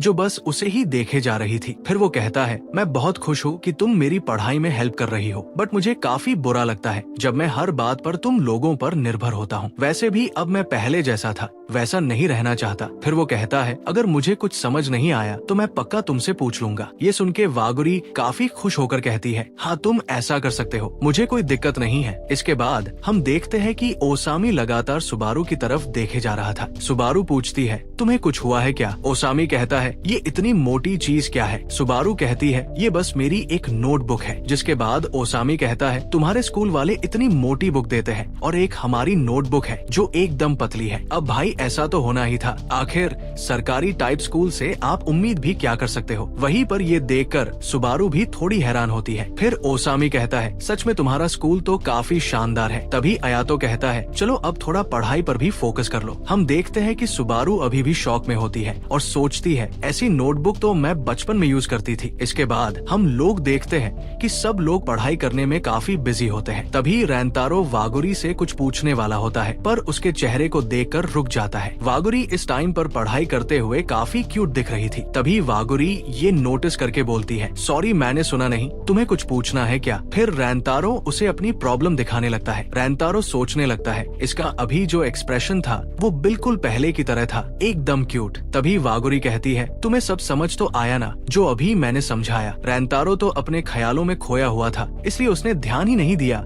कि वागुरी ने अभी क्या समझाया। वो कहता है, क्या तुम प्लीज एक बार और समझा दोगी? वागुरी मुस्कुराते हुए कहती है, हाँ क्यों नहीं। फिर वो उसे शुरू से समझाने लगती है। हम देखते हैं कि सुबारू को वागुरी से कुछ पूछना था बट वागुरी को बिजी देख वो रुक जाती है। तभी ओसामी कहता है, सुबारू तुम्हें कोई प्रॉब्लम है क्या? सुबारू कहती है, एक क्वेश्चन है जो मुझे समझ में नहीं आ रहा। ओसामी उसे दिखाने के लिए बोलता है। फिर जैसे ही वो सवाल देखता है उसकी बत्ती बुझ जाती है। ये पूछ तो ऐसे रहा था जैसे सॉल्व ही कर देता। तभी वो घबराते हुए बाकी दोस्तों से कहता है, देखो दोस्तों इसमें कुछ मंत्र लिखे हुए हैं। अयातो कहता है, अबे गधे तेरे बस की बात नहीं है इसे समझना, तो चुपचाप उसकी बुक वापस लौटा दे। जिसके बाद ओसामी बुक वापस दे देता है और कहता है, सॉरी मुझे तो इसमें कुछ भी समझ नहीं आ रहा। सुबारू कहती है, अरे कोई बात नहीं। तभी साकू कहता है, मुझे दिखाओ तुम्हें किसमें दिक्कत आ रही है। जिसके बाद साकू उसे फटाक से सॉल्व करके दे देता है। ये देखकर सुबारू तो काफी ज्यादा शॉक हो जाती है। वही ओसामी तो भाई पागल होते हुए कहता है, साकू ने आखिर इतनी खतरनाक बुक का प्रॉब्लम कैसे सॉल्व कर दिया? तुम्हें तो ऐसे सरकारी स्कूल में बिल्कुल भी नहीं होना चाहिए। साकू कहता है, मुझे इससे कोई फर्क नहीं पड़ता, मेरे लिए चिदोरी स्कूल ही ठीक है। वहीं पर सुबारू कहती है, ये तुमने इतनी आसानी से कैसे सॉल्व कर दिया। साकू अजीब सा फेस बना के कहता है, अब इसमें इतनी भी क्या दिक्कत थी, बस इसमें एक फॉर्मूला ही तो लगाना था। तभी अयातो कहता है, साकू तुम बुरा मत मानना, बट तुम दूसरों को पढ़ाने में एकदम बेकार हो। ये सुन के साकू तो भाई सदमे में चला जाता है। फिर वो रैंतारो से इसके बारे में पूछता है। रैंतारो कहता है, वैसे हम लोग ही इतने डफर हैं, इसमें तुम्हारी कोई गलती नहीं है। उसकी ये बात सुन के साकू को और भी ज्यादा सदमा लगता है। सब लोग कहते हैं, साकू तुम काफी कोशिश करते हो ताकि हमें समझ आ जाए, बट हम ही इतने डफर हैं जो कुछ समझ नहीं पाते, तो तुम फिक्र मत करो। मतलब देखा जाए तो साकू काफी इंटेलिजेंट है, पर वो दूसरों को समझाने में बिल्कुल भी अच्छा नहीं था। फिर इसके बाद साकू एकदम से जोश में आ जाता है और सुबारू की बुक ले लेता है और कहता है, ठीक है तो मैं अब तुम्हें काफी अच्छे से एक्सप्लेन करता हूँ। जिसके बाद वो उन्हें समझाता है और पूछता है, तो बताओ तुम्हें कुछ समझ आया कि नहीं। दोनों को देखकर तो ऐसा लगता है कि उन्हें कुछ समझ नहीं आया। जिसके बाद तो साकू और भी गहरे सदमे में चला जाता है और कहता है, ठीक है तो अब मैं घर जा रहा हूँ। सब लोग उसे रोकने लगते हैं और फिर उसके लिए आइसक्रीम ऑर्डर कर देते हैं ताकि उसका दिमाग थोड़ा ठंडा हो जाए। अगले दिन हमें स्कूल का सीन दिखाया जाता है। वो लोग अपने टेस्ट पेपर देखते हैं जिसमें उनके ठीक ठाक नंबर आए होते हैं। ओसामी तो खुशी के मारे रोने लग जाता है और कहता है, इस बार तो मुझे समर ब्रेक में स्कूल नहीं आना पड़ेगा। जिसके बाद वो अयातो को अपने मार्क्स दिखाकर कहता है, देखो इस बार मेरे मैथ्स में नंबर पहले से ज्यादा आए हैं। और फिर खुशी के मारे उछलने लगता है। अयातो दोनों को कंग्रेचुलेट करता है। इसके बाद हम देखते हैं कि कुछ स्टूडेंट रोते हुए कहते हैं, आखिर तुम लोगों ने इस बार टेस्ट कैसे पास कर लिया, हम तो सोच रहे थे कि इस बार साथ में एक्स्ट्रा क्लास चलेंगे। तभी ओसामी स्टाइल मारते हुए कहता है, माफ करना दोस्तों, पर इस बार मुझे काफी अच्छा टीचर मिला है। वो दोनों लड़के ये सुन के रोने लगते हैं। वो सोचते हैं कि साकू वो टीचर है और साकू के पास जाकर कहते हैं, प्लीज अगली बार हमें भी पढ़ा देना। साकू बेचारा कल वाली बात से अभी भी दुखी था। फिर ओसामी उन लड़कों से कहता है, ये अभी थोड़ा दुखी है तो तुम अभी इसे अकेला छोड़ दो। इसके बाद हम देखते हैं कि उनके टीचर क्लास में आ जाते हैं और फिर कहते हैं, अभी हमारे एग्जाम खत्म हो गए हैं और अभी समर ब्रेक भी शुरू होने वाला है, तो इस बार तुम लोग ब्रेक में क्या करने वाले हो। जिसके बाद सब लोग अपने अपने प्लान बताने लगते हैं। तभी एक लड़का बोलता है, फिर हमारी पढ़ाई का क्या होगा। टीचर कहते हैं, हाँ वो भी जरूरी है, बट अभी जो तुम्हारी स्टूडेंट लाइफ है तुम्हें उसे एंजॉय करना चाहिए। और वैसे भी जब तुम बड़े हो जाओगे और स्कूल लाइफ को याद करोगे तो तुम्हारे पास उसकी अच्छी यादें होनी चाहिए। ये तुम्हें फ्यूचर में भी काफी खुश रखेगी। तो ठीक है, फिर अपना ब्रेक खूब एंजॉय करना। सच में यार, ये सुन के मुझे भी अपने स्कूल के दिन याद आ गए। अब सोचता हूँ उस टाइम पर मुझे भी खूब मस्ती करनी चाहिए थी। काश हमारे भी टीचर इनके जैसे होते। वैसे आप लोग अपनी कुछ स्कूल मेमोरीज कमेंट सेक्शन में शेयर जरूर करना। इसके बाद उनकी क्लास खत्म हो जाती है। सब लोग फिर घर जाने की तैयारी करने लगते हैं। तभी एक लड़का बोलता है, क्या हम लोग इसके बाद कहीं मस्ती करने चले। ओसामी एक्साइटेड होकर कहता है, वैसे कहाँ चलना है। तब एक लड़का कहता है, चलो हम लोग काराओं के चलते हैं। बाकी लोग भी अपने अपने आइडिया शेयर करते हैं। फिर ओसामी रैंतारो से पूछता है कि कहाँ जाना है। रैंतारो कहता है, ठीक है तो हम बोलिंग करने चलते हैं। सब लोग तैयार हो जाते हैं। इसके बाद वो सब लोग वहाँ पर जा रहे होते हैं। एक लड़का कहता है, हम लोग टीम बनाकर खेलेंगे। दूसरा कहता है, फिर तो मैं रैंतारो की टीम में रहूंगा। रैंतारो उन्हें देखकर सोचता है, मैंने तो ऐसा कभी इमेजिन नहीं किया था कि हम स्कूल के बाद इतनी मस्ती भी करेंगे। फिर वो वागुरी के बारे में सोचने लगता है और कहता है, ये सब कुछ वागुरी से मिलने के बाद हुआ है। इसके बाद हम वागुरी और बाकी लड़कियों को देखते हैं। उन्हें देखकर सब लोग रुक जाते हैं। तभी ओसामी चिल्लाते हुए उन्हें बोलने लगता है, पर साकू और अयातो उसे चुप कर देते हैं और कहते हैं, अरे बेवकूफ, अगर बाकी लड़कियों को हमारे बारे में पता लगेगा तो उनके लिए प्रॉब्लम खड़ी हो सकती है। ओसामी फिर मान जाता है और उन्हें सॉरी बोलता है। वही बाकी लोग कहते हैं, ये तो वही लड़की है ना जो उस दिन गेट के बाहर खड़ी थी। ये सुन के तीनों थोड़ा घबरा जाते हैं। वही रैंतारो लगातार वागुरी को ही देखे जा रहा होता है। ओसामी उसे देखकर कहता है, तुम कहाँ खो गए। चलो सब लोग बहुत आगे निकल गए हैं। फिर आगे चलते हुए ओसामी रैंतारो से पूछता है, रैंतारो क्या तुम वागुरी को डेट कर रहे हो। उसकी ये बात सुन के सब हैरान हो जाते हैं। रैंतारो भी घबराते हुए कहता है, नहीं ऐसी कोई बात नहीं है। ओसामी कहता है, पर तुम वागुरी को पसंद तो करते हो। क्यों, मैंने सही कहा ना। रैंतारो कहता है, तुम्हें ऐसा क्यों लगता है, मैंने तो ये कभी नहीं बोला। ओसामी कहता है, मेरे अलावा साकू और अयातो को भी यही लगता है। ये सुन के रैंतारो शर्म के मारे लाल हो जाता है। साकू और अयातो कहने लगते हैं, इसे लग रहा था कि हमने कुछ नोटिस नहीं किया। सच में रैंतारो एकदम इनोसेंट है। तभी बाकी लोग उन्हें बुलाने लगते हैं। ओसामी कहता है, रैंतारो अगर तुम्हें हमारी कोई मदद चाहिए हो तो हमें बता देना। तभी साकू उसे खींचकर वहाँ से ले जाने लगता है। अयातो कहता है, रैंतारो तुम फिक्र मत करो, हम किसी को कुछ नहीं बताएंगे। इसके बाद रैंतारो शर्माते हुए सोचने लगता है क्या वागुरी ने भी ये नोटिस किया होगा। अगले सीन में हम देखते हैं कि वो लोग बोलिंग करने आ जाते हैं। ओसामी वहाँ काफी अच्छा खेलता है। इसके बाद साकू की बारी होती है। सब सोचते हैं कि साकू इसमें एकदम बेकार होगा, बट साकू वहाँ पे स्ट्राइक कर देता है। सब लोग ये देखकर कहते हैं मुझे तो ये देखकर काफी जलन हो रही है। ये दिखने में अच्छा है, पढ़ने में अच्छा है और स्पोर्ट्स में भी अच्छा है। क्या ऐसा कुछ नहीं है जो ये नहीं कर सकता हो? तभी ओसामी कहता है ये वीडियो गेम खेलने में एकदम बेकार है। जिसके बाद वो खुश होते हुए कहते हैं ठीक है तो हम कभी वीडियो गेम खेलेंगे। फिर इसके बाद रैंतारो के खेलने की बारी आती है। हम देखते हैं कि रैंतारो का खेलने में बिल्कुल भी ध्यान नहीं होता है। वो तो बस वागुरी के बारे में ही सोचे जा रहा था। जिसके बाद वो बिल्कुल धीरे से बॉल फेंकता है और कहता है मुझे माफ करना, मैं नहीं खेल पाऊंगा। ओसामी की टीम कहने लगती है ऐसे तो तुम लोग हारने वाले हो। असल में उनके बीच पार्टी देने की बेट लगी होती है जो हारने वाले टीम को देनी पड़ेगी। फिर हम देखते हैं कि रैंतारो कोल्ड ड्रिंक पीने के लिए चला जाता है। आयातो उसे देखकर थोड़ा परेशान होने लगता है। रैंतारो वहाँ जाकर सोचने लगता है आज मैंने काफी गड़बड़ कर दी, मेरी वजह से हम हार जाएंगे। इसके बाद वो फिर से वही बात सोचने लगता है जो ओसामी ने उससे कही थी।